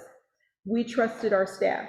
The staff received information from RCH, from the developer, all that. So as far as like finding out, had the saying about trust and verify, we never trusted, we trusted, and then we never verified that information. So I hope that that you understand, back then, we trusted our staff back then with the information they provided. Can I add on Sure. to this question? Yes, sir. If you- Oh, absolutely. We have citizens feel free. I was on city council prior to them being on, and I sat at city council with 3 RCH board members on council with me. So So everybody's into this. So, and then we're all like, and then the one thing I want to express also, one of the things with utilities, this is the reasons why, one of the reasons why we're trying to do this right-of-way ordinance is because there's things that are in there. They need to report to the city. They need to let us know, like, if there is any improvements, lines, they need permits. Every contract that comes in to work on our lines, we need to know about it. And so that's what we're trying to change, what we didn't know to do better. And that's what we're trying to make that effort and all that. So, because people were like, who's gonna hold these people accountable? Because Austin ain't doing it. So we're here and we see the problems, and enough is enough. We're trying to draw a line in the sand and make a change and make a difference. And it may seem like, oh, it's big government. No, this is your water. This is our water. We can't sit there and allow this to continue. And like, we need to know the fact that we are finding out there's so much more meters than the contract was agreed upon. That's egregious. Exactly. And then the city of Rockwell, they've been very, very gracious to us, and I'm glad that we have really good relationship and we have good conversations and all that, and they want to help us and all that, but they want us to say, hey, we have to do our part. We have to sit there and do what we need to do and hold these people accountable. And so that's why we have this right-of-way ordinance to help us to be able to get there. But again, it's a little bit of bureaucracy, whatever you want to call it, but at the end of the day, this is the way that we're going to have to hold them accountable. So, yes, ma'am. So just to tag on to that, Sure. The issue is, and I've researched it 5,000 ways to Sunday, there's no way for them to say no to giving out a water permit when you've been given a monopoly. There's no mechanism for them to say no unless a legislative one comes along. And I would ask Mayor Short the conversation that we had about the M word, moratorium, because it has a very specific legal meaning. Because we have twin problems. They can't say, the RCH or the CCN holder can't say no, but also the city and the moratorium has its own issue. If you would address that. Well, I'm not as up to address moratorium as a whole, but we're stuck in the middle because I can't tell a builder no without specific purpose, guidelines, dates that have to be followed on that. But at the same time, if a builder comes to us wanting to build a house, you can't get the final sign off, for lack of the right term, for somebody to occupy that home unless he has that utility, which is water. Mm-hmm. Who in their right mind is going to build a house if he can't provide water, because he's dang sure not going to sell it? Mm-hmm. So, we're kind of stuck in that catch-22 as well, because the moratorium she's talking about, there are specific guidelines that you have to follow, which means timeline, solution, the whole works. And I'm going to tell you right now, the long-range plans, which is to get a direct connection with North Texas, that's not an overnight process. And I'm just going to give you the timeline. Rough estimate is a 2 to 5 year time frame. Mm-hmm. Yes, sir. And that direct connect. Yes, sir. Is obviously not to Wiley. Is not to where, sir? It's not to Wiley, where North Texas is located. So where is the direct connect? Is it up in Rockwall? No, sir. No, sir. No, it's a total, like, there's no more. Can I please bear with me, and this is where I'm going to ask trust.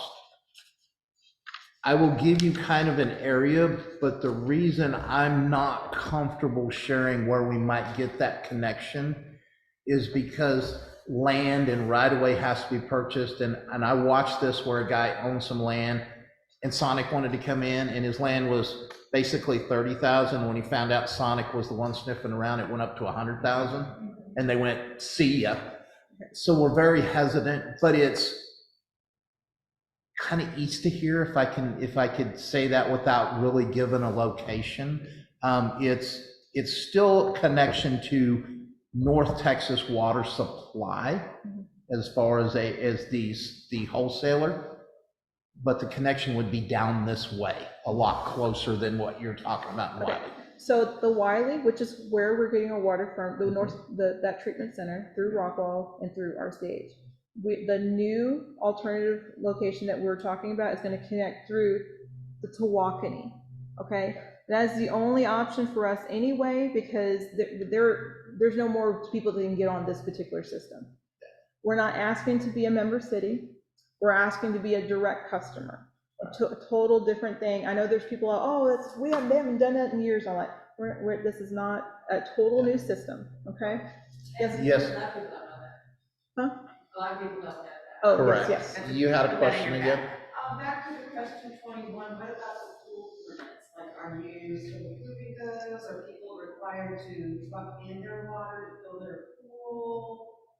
What's going on? Well, when I checked in with Shelley, Right. I think when the height of this in August, I think there wasn't anybody they didn't have anybody that did a pool at that time. But the next month there was 3 pool permits, and I think 2 of them were under inspection. But no, they have been approved, and they have to go through this process.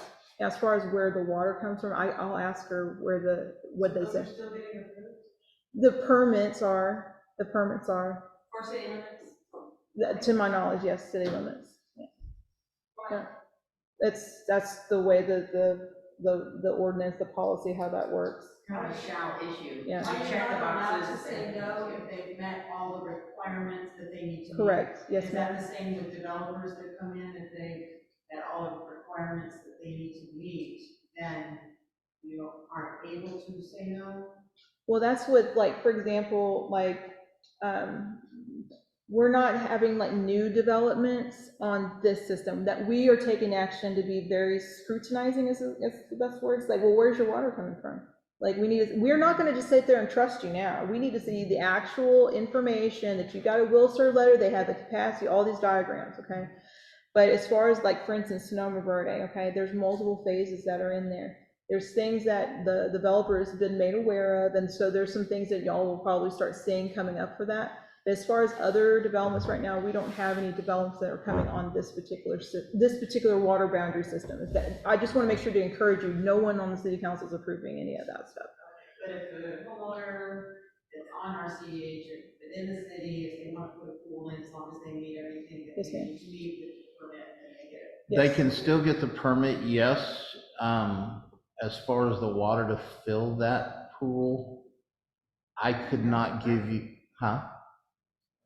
Yeah. No, I was, Pressure would take forever to, it would Yeah. take forever. yeah, one, it'd Yeah. take forever to fill. 2 is, that's a big hit that somebody's gonna notice, when they go to look at that meter and you went from your normal 5,000 or 6,000 gallons a month to, 35,000 gallons, it's gonna be a hit. I know little pieces that I've been reading, there are companies that are bringing in water trucks when they do something like a pool, something to that, something that requires an exorbitant amount of water, they're bringing them in. Yes, sir. I got one question Okay, in the yeah, back. go ahead. Sherry? I'll Okay, all right, go ahead, see my Gary. time and so we can move on. On 22, I think we've already covered how we're going to, the city Mhm. proposed to move through that, so I'm gonna go to 23. What incentive does the city have to make improvements in the system for non-residents? By improvements, I assume they mean pipes to maintain pressure and So flow. one of the things that, for me, that I recognize, because several years ago, I ended up filing with TCEQ regarding some, there was a boiling water notice, remember that, in 2020?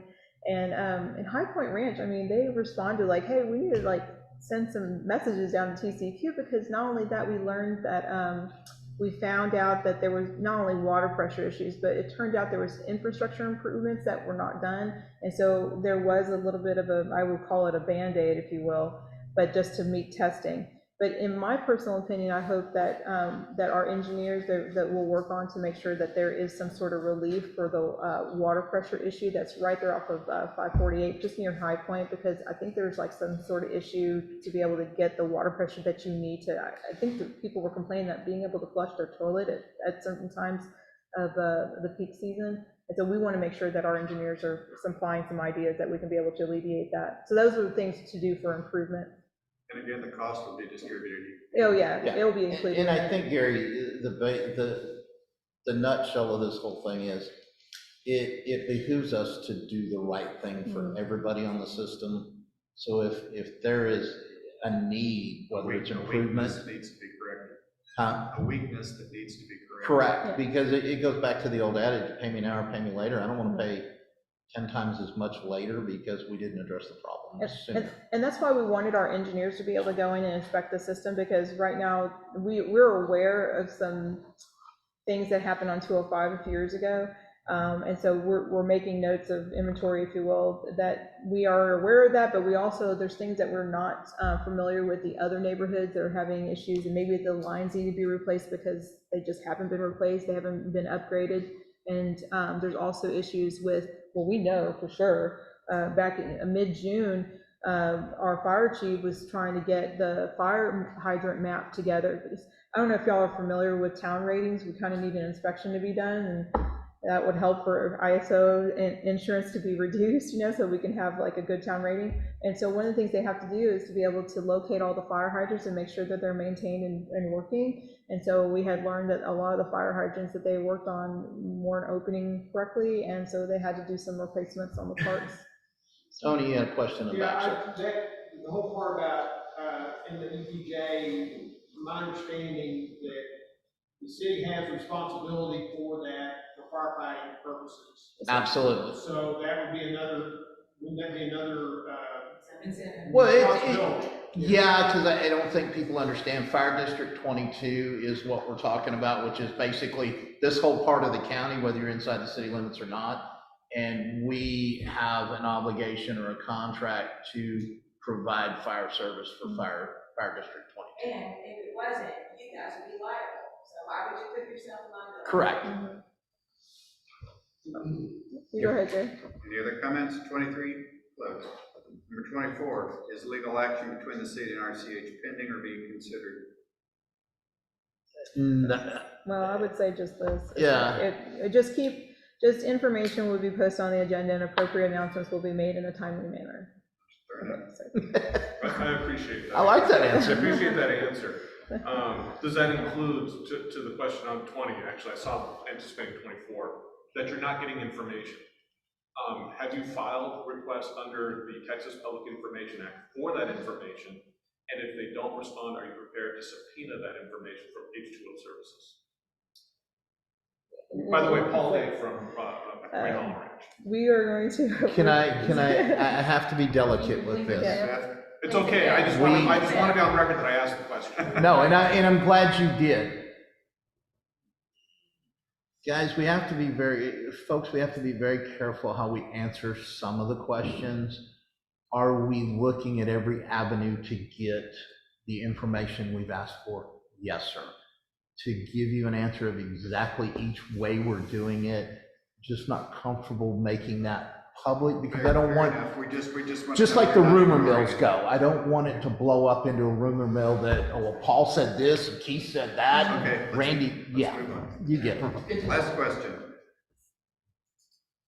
What was number 25? Number 25, review of city of Waco water tariff indicates they have different rates inside and outside. We already talked about it. Is there anything you want to address on this link that I didn't look at? Well, first off, I'm not familiar with Waco's tariffs and all that, but I'm going to tell you, if we're in the water business, we got to be fair for everybody that's a customer, period. You're going to put that in writing? You know what? Let me be honest with you, Gary. Unless there's a reason that we have to do it different, and I mean have to, I don't have a problem putting it in writing saying we're going to be fair across the board. Customer A, whether they live in the city, and customer B, whether they live in the ETJ, if they're both a customer, of the water company, unless there's something I'm missing, they're both gonna get the same fair rate, period. I learned today that there's a difference between being in the ETJ and being in the county. Is that a third category that we never talk about? Yeah, Incorporated, unincorporated. Yeah. Are they in RCH as well? Yes. But nobody If ever there- talks about I it. think, So it covers whether you're in the city, Yeah. out of the city. So like these guys behind you are in that So category. there's no distinction for that third yeah, category? so this is,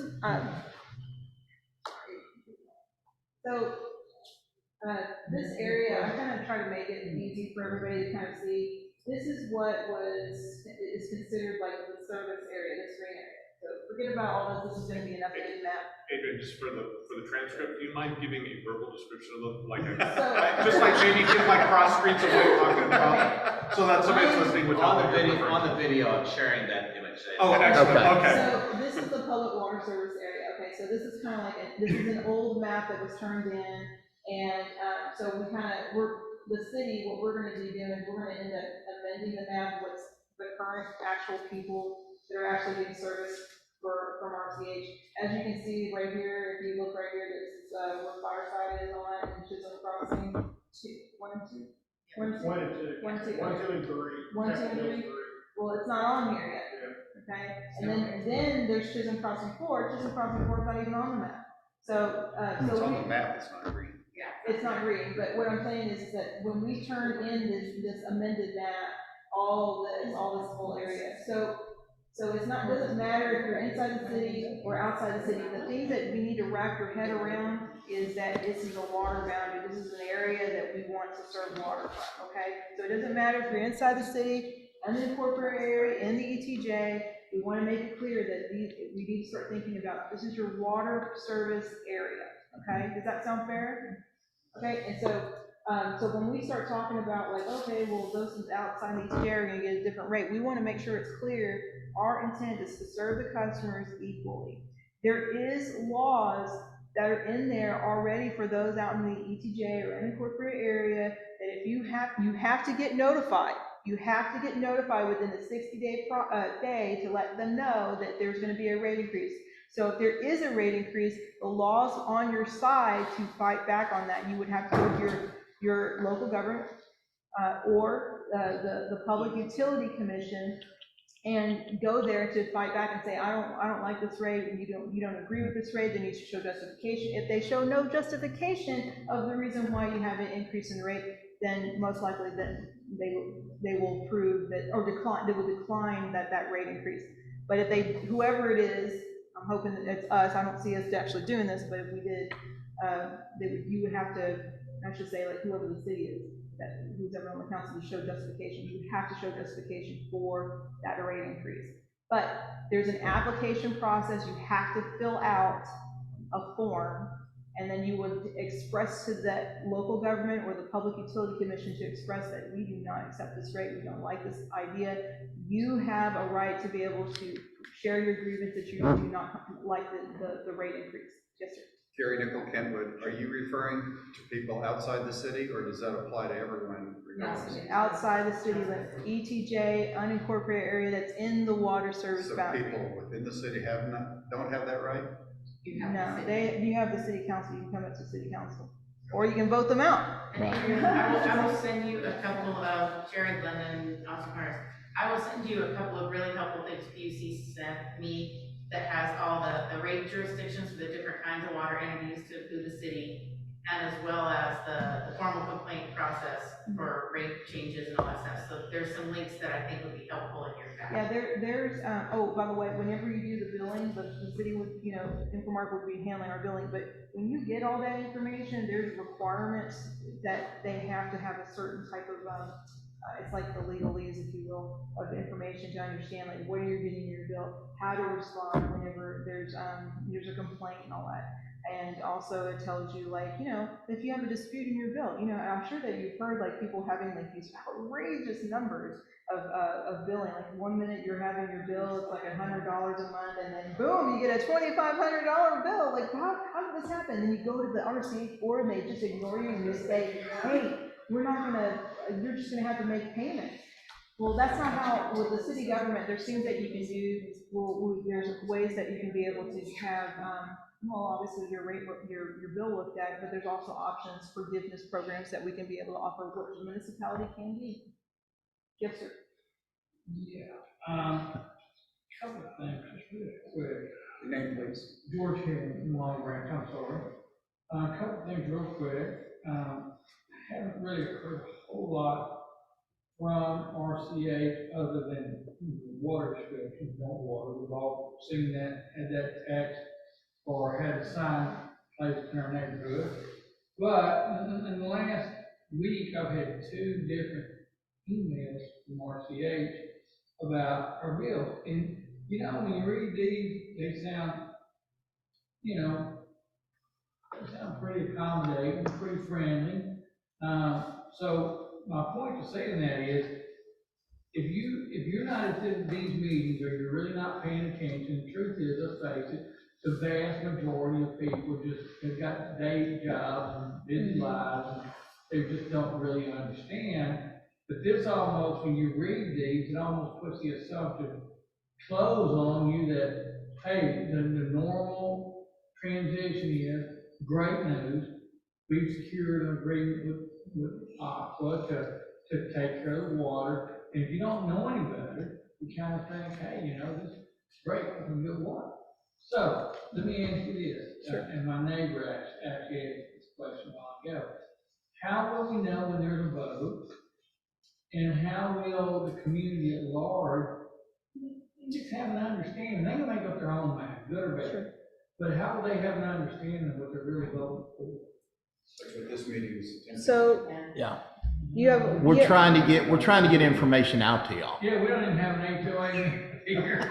So, you have wonderful people in this room, okay, that are very vigilant. I personally have recorded all of the meetings dating back since August, okay? So I've shared the video, however, it's an hour or 2 hour long meeting. And then as far as recognizing when you're gonna have that vote, okay, so there's supposed to be 2 things that happen. Number one, they gotta make an announcement, and it's gonna come in through your billing administration, or your bill. It's gonna tell you like, hey, we're gonna have an election on such and such date, okay? Remember I asked you about that proxy vote, go ahead. Yes.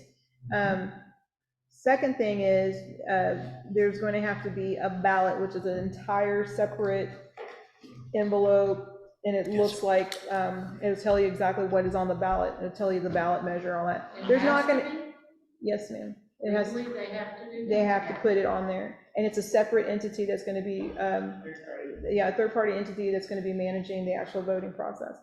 So now, at that point, we would hope that there's other people reminding people, hey, there's an election taking place at such and such day, and you have to get that ballot in by mail. That's what they've done in the past. I mean, you've been here longer. Is that how they've done it in the past? Yeah, if they I get thought it was notified, because I'm telling you, They even don't RCH notify board. you. Okay, well, You didn't so- always get notifications. But, from the and it vote. came with your bill, Mhm. or it came something with Used the to bill. come- used to come It was Yeah. not a separate entity. mhm. And this is what worries me, is that they're gonna send something out and say, unless you vote differently, this They're is, supposed to do your this way. vote's gonna go to Aqua. Mhm. Well, how It they, has how to they be used to read. do it years ago, it said on the bottom of the ballot, if you do not return, the secretary gets your vote.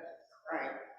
Maybe we do that. So the actual ballot language has to be very clear, and I think it was back in 2019, it may have been, that you can't just put language out there that doesn't make any sense, like what you're voting for. So it's gonna be clearly stated saying that, you know, you're voting in favor for a transfer and customers to Aqua, Texas. It's gonna be. Here's the thing, guys, and I don't want us to get down a rabbit hole.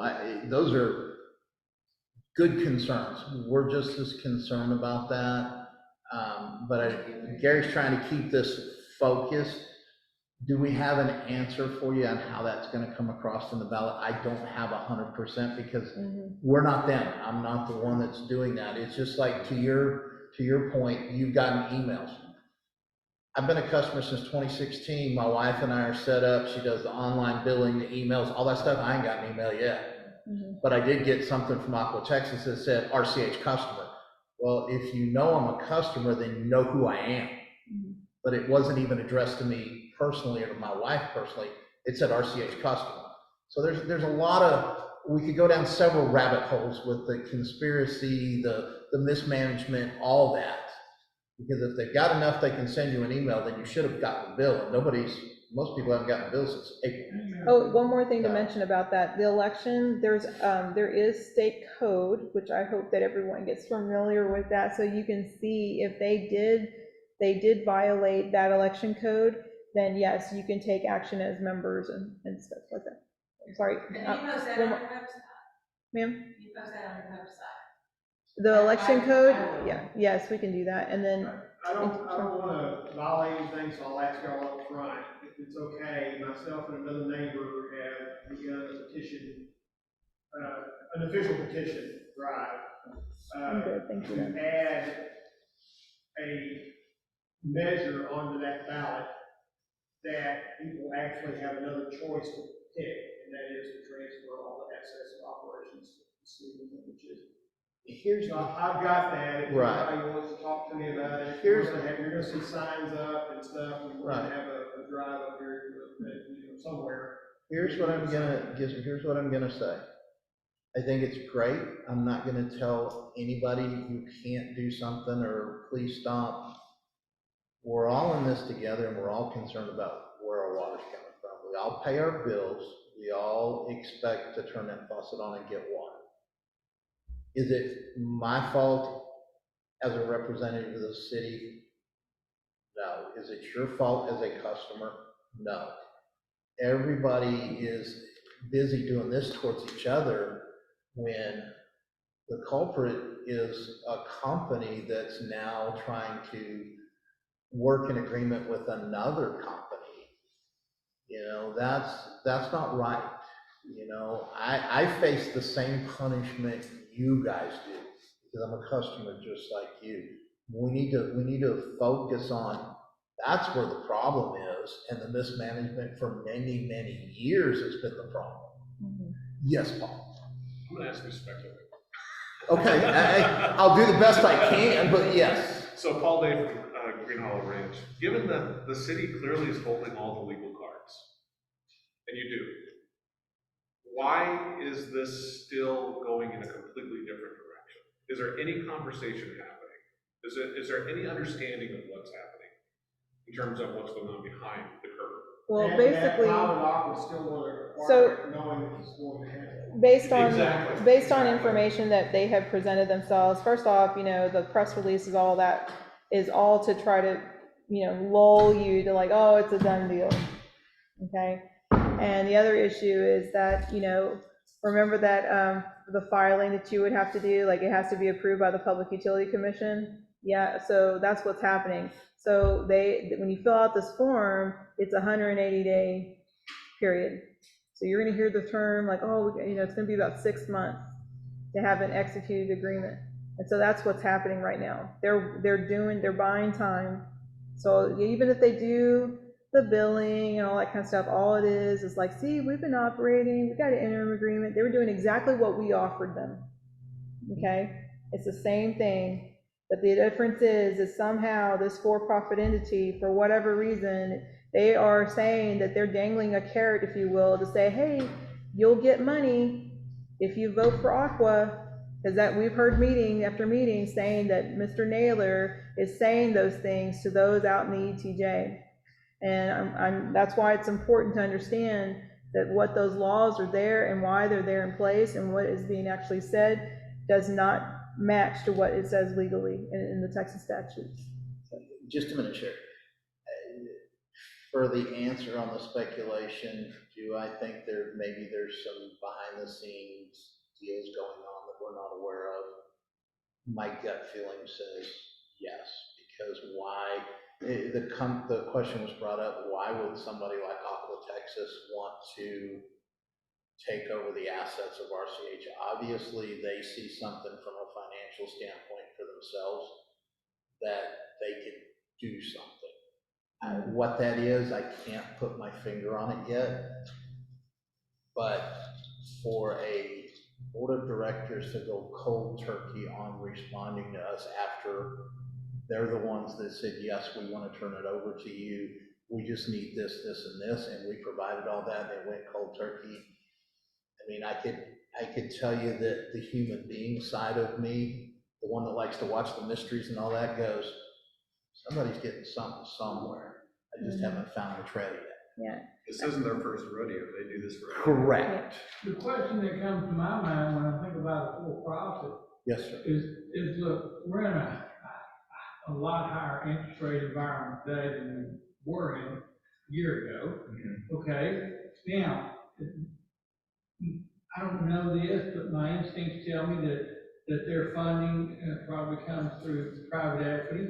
And if their funding comes through private equity, their commitment has to be to the shareholders, to the private equity companies, which in turn has to, I mean, common sense tells them how far those got to go up. Well, and that's a discussion I've had with friends of mine that are businessmen, is Aqua Texas is a for-profit company which answers to a board and to shareholders. Well, you know, if you want to be a shareholder of that company, obviously any place you want to be a shareholder of, you want something in return, which is a return on your investment. You know where you're gonna get, my bill has to go up. Correct. Okay. And so one thing to remember, because what's the ultimate problem? We need more water, right? And obviously improvements. Everybody understands there needs to be improvements, right? So Aqua Texas is not going to be able to be a direct customer with North Texas. You can pick up the phone tomorrow and call them, ask them, do y'all do business with for-profit entities? It's in the name, North Texas Municipal Water Districts. We have emails between our attorney, mentioning that they were talking to their attorney. Their attorney wants to work with our city. And in addition to that, I mean, we have meetings, we have conversations with North Texas, we have conversations with all the local, Blackland and High Point, and we talk to Rockwall, all that. We all understand what the needs are and all that, but the only entity is having their own thing and they're doing their own path.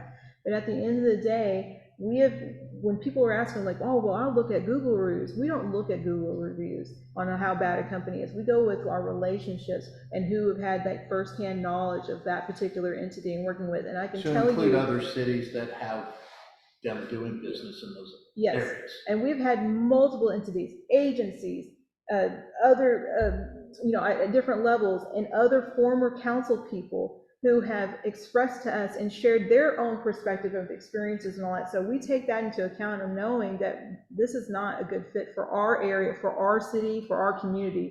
And we need to do our part to make sure that we're getting the best company. I just want to ask a question. Yes, ma'am. So, I'm standing because my back's starting to hurt a little bit, so I apologize. So, okay. David Naylor got voted in. Yes, ma'am. And then Robin and Dwight left.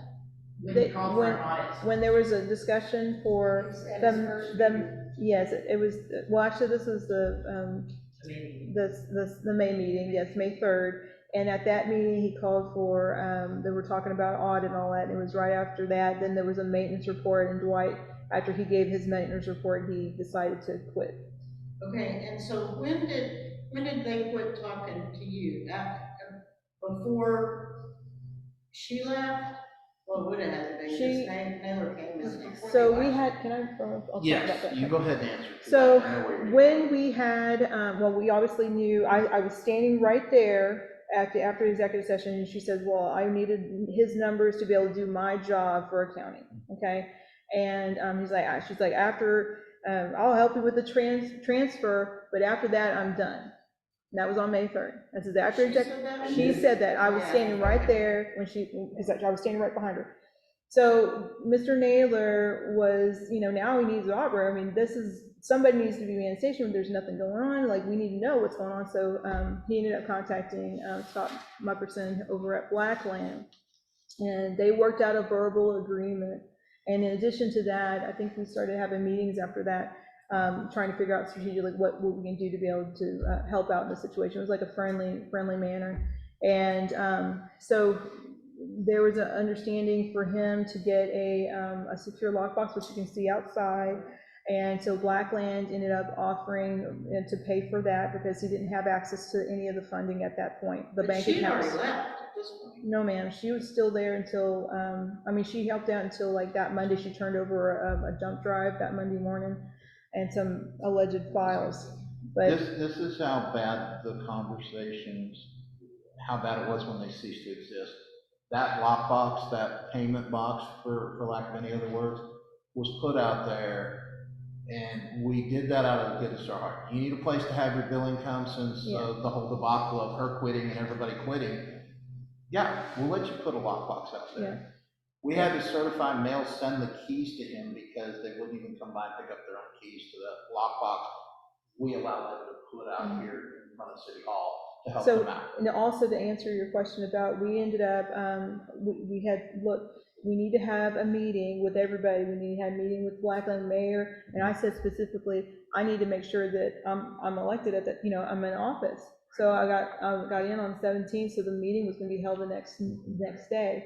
And so Mr. Naylor canceled not only once, but twice. And we have emails, we have this correspondence, and he already knew about all these meetings ahead of time. And so he chose not to come to the meeting, but he decided to make a meeting, to have one-on-one meeting the next day with me. And then at that point, that's whenever he started talking about all these concerns about the rate and all that, and we explained to him, same thing that you're hearing here, there's nothing new, it's the same information. My point was, Yes, she told them what to do while she was Naylor there. came. Right. So then she quit, and Naylor started telling them what to do. That's I what mean, it that's what appears. I'm trying to. I guess the impression, absolutely, yes, Yeah. ma'am. And here's the thing. She lost control. We don't want to keep kicking that can down the road. No, I just wanted to If see you- how that worked. Yes, ma'am, but if you do your homework, and your research, and you look into Mr. Naylor, and I don't know him from a personal level, so I'm not trying to bash the guy, but if you look at his current employment, he works for a company that's whole sole job is to buy up either defunct or failing public utilities. He works for Rayburn Electric, he doesn't work for Aqua. Rayburn Electric goes out and buys utility companies that are going under. That is what they do, because I still don't understand the process. They are a private entity that has actually been able to, through some kind of state laws or statutes, been able to raise bonds to do this kind of work, which I thought was very odd. So a private company can raise public bonds to go buy public utilities. Yes, Can I sir. say something on the vote, Bill, too? So just so you know, Gary, I know you're trying to keep this going straight. Well, I'm done with my questions. Okay. Whatever Adrian has left is all we need. I just want to say something about the vote that hadn't been addressed. So there are very specific rules about what the vote has to be. There has to be a quorum, so you can't just say if there's 3,000 people and only 500 people vote, that's not a valid vote. So especially for something as a dissolution of a company that requires a 2/3 vote. So the proxy thing will be important. And I will also say that through the page, a couple of lawyers have come through that are corporate and transactional lawyers that I'm gonna give the information I researched to and have them validate it so that we could put something out on the RCH page, or not RCH, the Concerned Citizens page about what the requirements are so people know. But one of the requirements is that when they get ready to put a ballot out, they have to have a member list available. And then you can do a FOIA request for that member list through a member cam or through their attorney. That member list is what we can use to do a mailing campaign for whatever you want to do, pro, con, bullet points, whatever. So there will be a way for us to get to the members if we move quickly. And so what I will pledge is that I will get that vetted as to what happens and how it can happen and put that information out there, because the purpose of the page that I run is so that people are informed when they make a vote and not just voting on a sign. So back to the election in the past, the time to get a candidate on that was less than 15 days. So even if you did try to get a members list on that, you're not gonna have that much time. So just, it may be 30 days, it may be 45 days. But either way, everybody needs to stay vigilant on when this information is coming out. And I hope that everybody does come to the city information. If you need information, we're available. Either Conrad or the mayor or myself, we want to be available. Come to the city council meetings, come, look at the website, look at ways that you can meet up to get the information that you need to be able to decipher is the city the best avenue or a different avenue. Make your choice And we want to make sure that we are not excluding anyone. We want to have meetings with you. We want to have conversation. Okay, so. One last question. Sure. Real quick, the whole purpose for this meeting was drawn out from the town hall, which I want to make clear on record. Gina Manis from McLendon Chisholm, you guys were the transparent ones. MC, city council were transparent and opening it, an open forum with question and answer. That you guys stood here and you were open and honest. You have submitted yourself to us and to answer all questions, no matter if you didn't know what was gonna be asked, well, you did beforehand, but you agreed to come here and face all of us from all over, both MC and ETJ, so I really appreciate that. It's unfortunate David didn't come because that was the whole goal. People from the town hall said, have you guys just come to the table and talked? And that was Gary's, and other people's idea, let's get them together. And we all said, yeah, we could be representatives to our neighborhoods and then go back and hopefully not shade the information, but provide the accurate information to our neighborhoods. So it's unfortunate that he wasn't here tonight. And I do applaud you guys for doing that, as well as you would go over to the ETJ HOAs. Yeah, and we'll come out if there's. Well, the really fact that y'all came yeah. tonight Yeah. actually helped us out because I had already asked Adrian to reach out to the HOAs that I would be willing to come visit with them on whatever questions they had on this. Give me just a second, Randy, and I'll let you finish what you wanted to ask. Because I won't get on social media and interact most of the time because a lot of times you get into arguments with somebody and it never goes anywhere. Do I see some of the stuff going on out there? Absolutely. Some of it is great entertainment. Some of it is stressful. There's a lady in our neighborhood that I know personally. She's been to my house and she keeps making statements that, well, the mayor's being silent. He's not saying anything. He's not doing this. And like a previous council meeting a couple of times back, I was late because I was working an accident on 80. And I got out late. She says, well, look, you know, if he can't show up on time, maybe he shouldn't be the mayor. Well, I'm sorry, I'm not personally wealthy. I still have to have a full-time job. And you know, but I'm not silent. I'm just not getting on social media. You guys have heard me here. Adrian has to hear it when I get frustrated when I'm up here on my days off. You know, listening to my frustration with what goes on with it. I want what's best for everybody.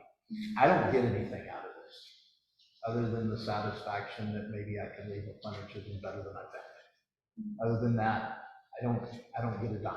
Thank you. You know, and I was raised right. When you borrow something, you bring it back. You know, like a truck. You borrow a truck, you bring it back with a full tank of gas. You bring it back or you leave it better than you found it. And that's what I'm trying to do. Is it frustrating sometimes? Yes. Do we take a beating sometimes? Yes. I know Sherry and her husband, Sherry and I have had heated discussions at times. But you know what? She deserves a fair shot and my undivided attention to fight for her just like anybody else, whether we agree all the time or not. You know, that's the right thing to do. Yes. So can we crystallize this whole thing down to the fact that there is going to be a choice?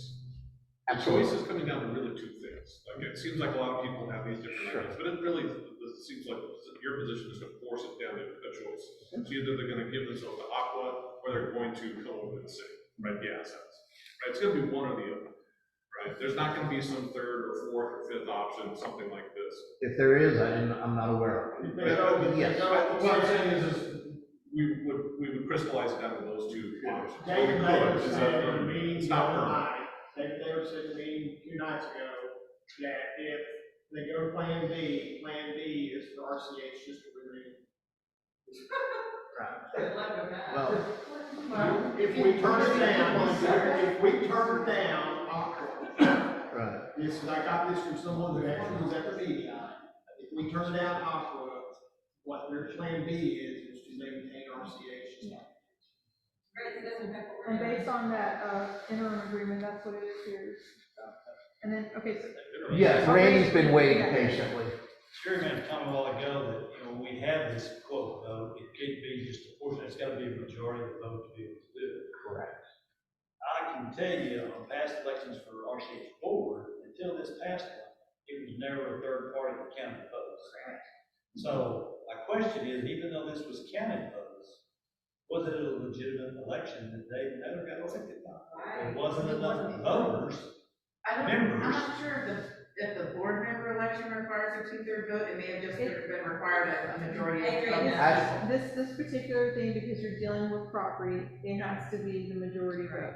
That's why, not the director. Yeah. But what about neighbor? What about The that? sale, not the board. Well, I can tell you, for me personally, I requested, you were there, Bev, weren't you? So I personally requested and Linda, you were there, we were trying to get the member list. But all we got was the accounts that what they said was the balance. That's all we got that day. But we were waiting to get that list, but we never got it. Here's the only thing I can say in this, because I have the same concerns you guys about a legitimate vote. Is we, and I say we as the customers and the concerned citizens of what we're faced with, we have to get a strong enough voice together that I unfortunately think this is a bigger thing than just us as, if it's happening to us, it's happening somewhere else. And to get the legitimate, fair vote, accurate, it's not been a shell game with us, we're gonna have to start getting others involved at higher levels, whether they wanna do it or not. It's gonna come to a point where, I hate to use the word political because I don't like that, but this is going to get to a point where it may have to get to the higher levels of the The political. only way to do this is get lobbyists. That's what they told me. Get lobbyists in Austin. Yeah. Well, no, and I understand the lobbyist part. What I'm saying is and I don't mean to call them out by name, but this is getting to a point where the Hollands, the Bob Halls, the Pat Fallons of the world are gonna have to step up and go, hey guys, we're in your area. You need to help us before this becomes a big enough issue that everybody's gonna have a bad taste in their mouth about you. When they start seeing this information, you can't turn a blind eye. I'm sorry. You know, they took an oath of office. You know what I'm saying? It's like you took an oath and you know that something happened. There's no reason at all. Why is there no accountability for, the members? We were supposed to receive, an audit. That hasn't been done. Where's the money? What were the monies used for? And We're supposed to see. Good. Hold on. Gary's supposed to be moderating this, and Gary raised his hand. Go, so Gary. in the statute, it literally says that water supply corporation or the water utility, there's a monopoly. It literally spells it out that it's okay for monopolies to happen in the state of Texas. But My bad, has a 2-hour threshold. I'm with you. Okay, sorry. And I'm sorry, guys, I'm tired because I've been working since 4:30 this morning. I do have this document, y'all can take this, I only made 10 copies, and I just want to make it clear, okay? Make sure there's no misinterpretation. Now, this is as of yesterday, this is your water consumption report. We get the numbers from the city of Rockville, from our operators or on that, get read the results, okay? Was that on the city webpage? No, because we're not in charge of the Consumption report? Maybe we can talk about it. I would love to have the. Let me, here's the thing. There are a lot of things we can post, but guys, I don't want to get you, me, anybody in trouble, so let me ask our city attorney to make sure we don't violate anything with everything that's going on. Yes. The info would be great. But yes, if not, there is a way to get the information from us if we can't post it. Okay, this is to learn about revenue bonds, okay? This is a draft, all right? This is not. It's a draft or a sample copy of how it's figured out. I'm sorry, I'm just kidding. Yeah. Samples to do it, not a draft. Sorry, Just sample. samples. And This is a sample, not a draft. You said that before. Put sample across there. Just want to make sure, and then, and this is our current budget, you'll be seeing that on the Right. September 12th meeting. And the one thing that I want to kind of like focus on, because technically, whenever you have these annual meetings, they're supposed to produce like, finances and showing you what their audit report on what. Well, you get one with the city of McLendon Chisholm. And so every year in September, we have to approve all that, so our budget and also obviously the tax rate. And we also have a third-party audit, okay? But in here, this is where ad valorem taxes, this is where it talks about the bond here, so you kind of get an area. So this is going to be page 38. And then there's a section about revenue, okay, and where grants are, you see this, and so you can see it all in here, okay, it breaks it down. You better hurry up, Gary's over his 2 hour time Okay, limit. I'm trying to hurry. And then. He's packing up. But that's a grant, those are grants. Great, I just want to make sure that you see it on this page. Hey, if and you then- flip the lights off, she'll get the and message. then That's in coming addition to next. that, This is No, wait a sewer. minute, listen, because everybody says, how are you gonna pay for this? And she's telling, This is the current budget, I'm just telling you, this is where it's gonna be located, you're gonna see these documents, this is the annual thing, okay, and then there's, in this utility fund, right now we have sewer, okay? But in the future, it's gonna have another one that's sectioned just for water, okay? So you can kind of get an idea that this is how we would run things as far as finances is concerned, that you get. And, yeah, that's basically it in that. And then I'm trying to run through to make sure that y'all can see this. Well, you're gonna give him a copy. Yeah, I'm gonna get a copy, I just wanna make sure that you use the words. If you want to, hey, Gary, she email it to you, and then you email it to the rest of us. I'm gonna put it as part of the transcript. Right, okay. Okay, And, now, go ahead. question, North Texas. So if anybody's like wondering, like, oh, do we have conversations with North Texas? Okay, this is the recent one. And also, I went a step further because the question about, this is the question I asked them. I said, is it, for this new delivery point, there's no buy-in, the city pays for the cost of acquiring the land equipment for the line connection to the southern line pipeline tanks hydraulic system within the future contract agreement is a cost recovery for a new customer not expected at this time for this particular system.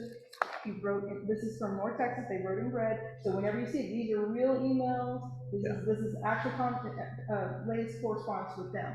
And then, when you look at the document of what we were supposed to, kind of like our letter of intent to say, hey, we want to become a direct customer, these are items that they have said that they want to see, and so we kind of like copied and pasted, this is what we're expecting to do, and we agree, we're going to do these things, okay? All right, yes, sir. One last thing. I No. think everybody probably. So we're all right now Aqua customers / RCH customers. Everybody probably tomorrow or the next day is going to get the bill. Yeah. Ooh, this is. What is the relationship with Aqua and our supplier, Rockwall, to ensure that until this is finally figured out, is there any problem of continuing to receive water? The agreement is between Rockwall and RCH. Now, they can go into an operations agreement, which is what they have right now. They can, let's say, they call it an interim agreement, but let's say, for instance, in vote no, they can actually get into an official agreement as in, this is their operator. It's replacing H2O, basically, it's doing the same thing H2O did. Now, and notice that you're going to get a lump sum payment, or a request for a lump sum, so that should be interesting. But is Aqua also functioning as an agency? I mean, they also are doing that. Yeah, because according to the agreement that I saw, this is like a temporary thing, they were saying that they were gonna attempt to find a person to do the accounting. So accounting, negotiation for water, all that. Okay. It's gonna be interesting, because I'm. Where's the money go? I got to the point, I go out there and I check my meter every day and I write It's all my like that, there's big money. To my understanding. You know. Hey, thank y'all. Folks, I do want to say one thing, okay, because like I said, sometimes I read the stuff going on there. Yes, I'm approachable. Yes, I will talk to anybody. I have a phone line in there, don't ask me the number because I don't know, so don't call myself.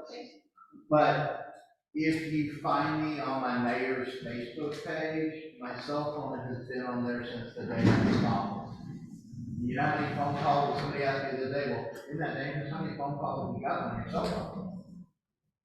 Less than this, and I've been doing this for just over 5 years. I've had less than 5 phone calls on my cell phone. I also want to add, Brian's going to have a transcript of this in 2 or 3 days. But when that happens, I'm counting on each of you to distribute this information. Hey, guys, give us a second. Sir? You gotta give us some instructions. I'm sorry. I'm just repeating that there's a board meeting for RCH on Tuesday next week at 4 o'clock.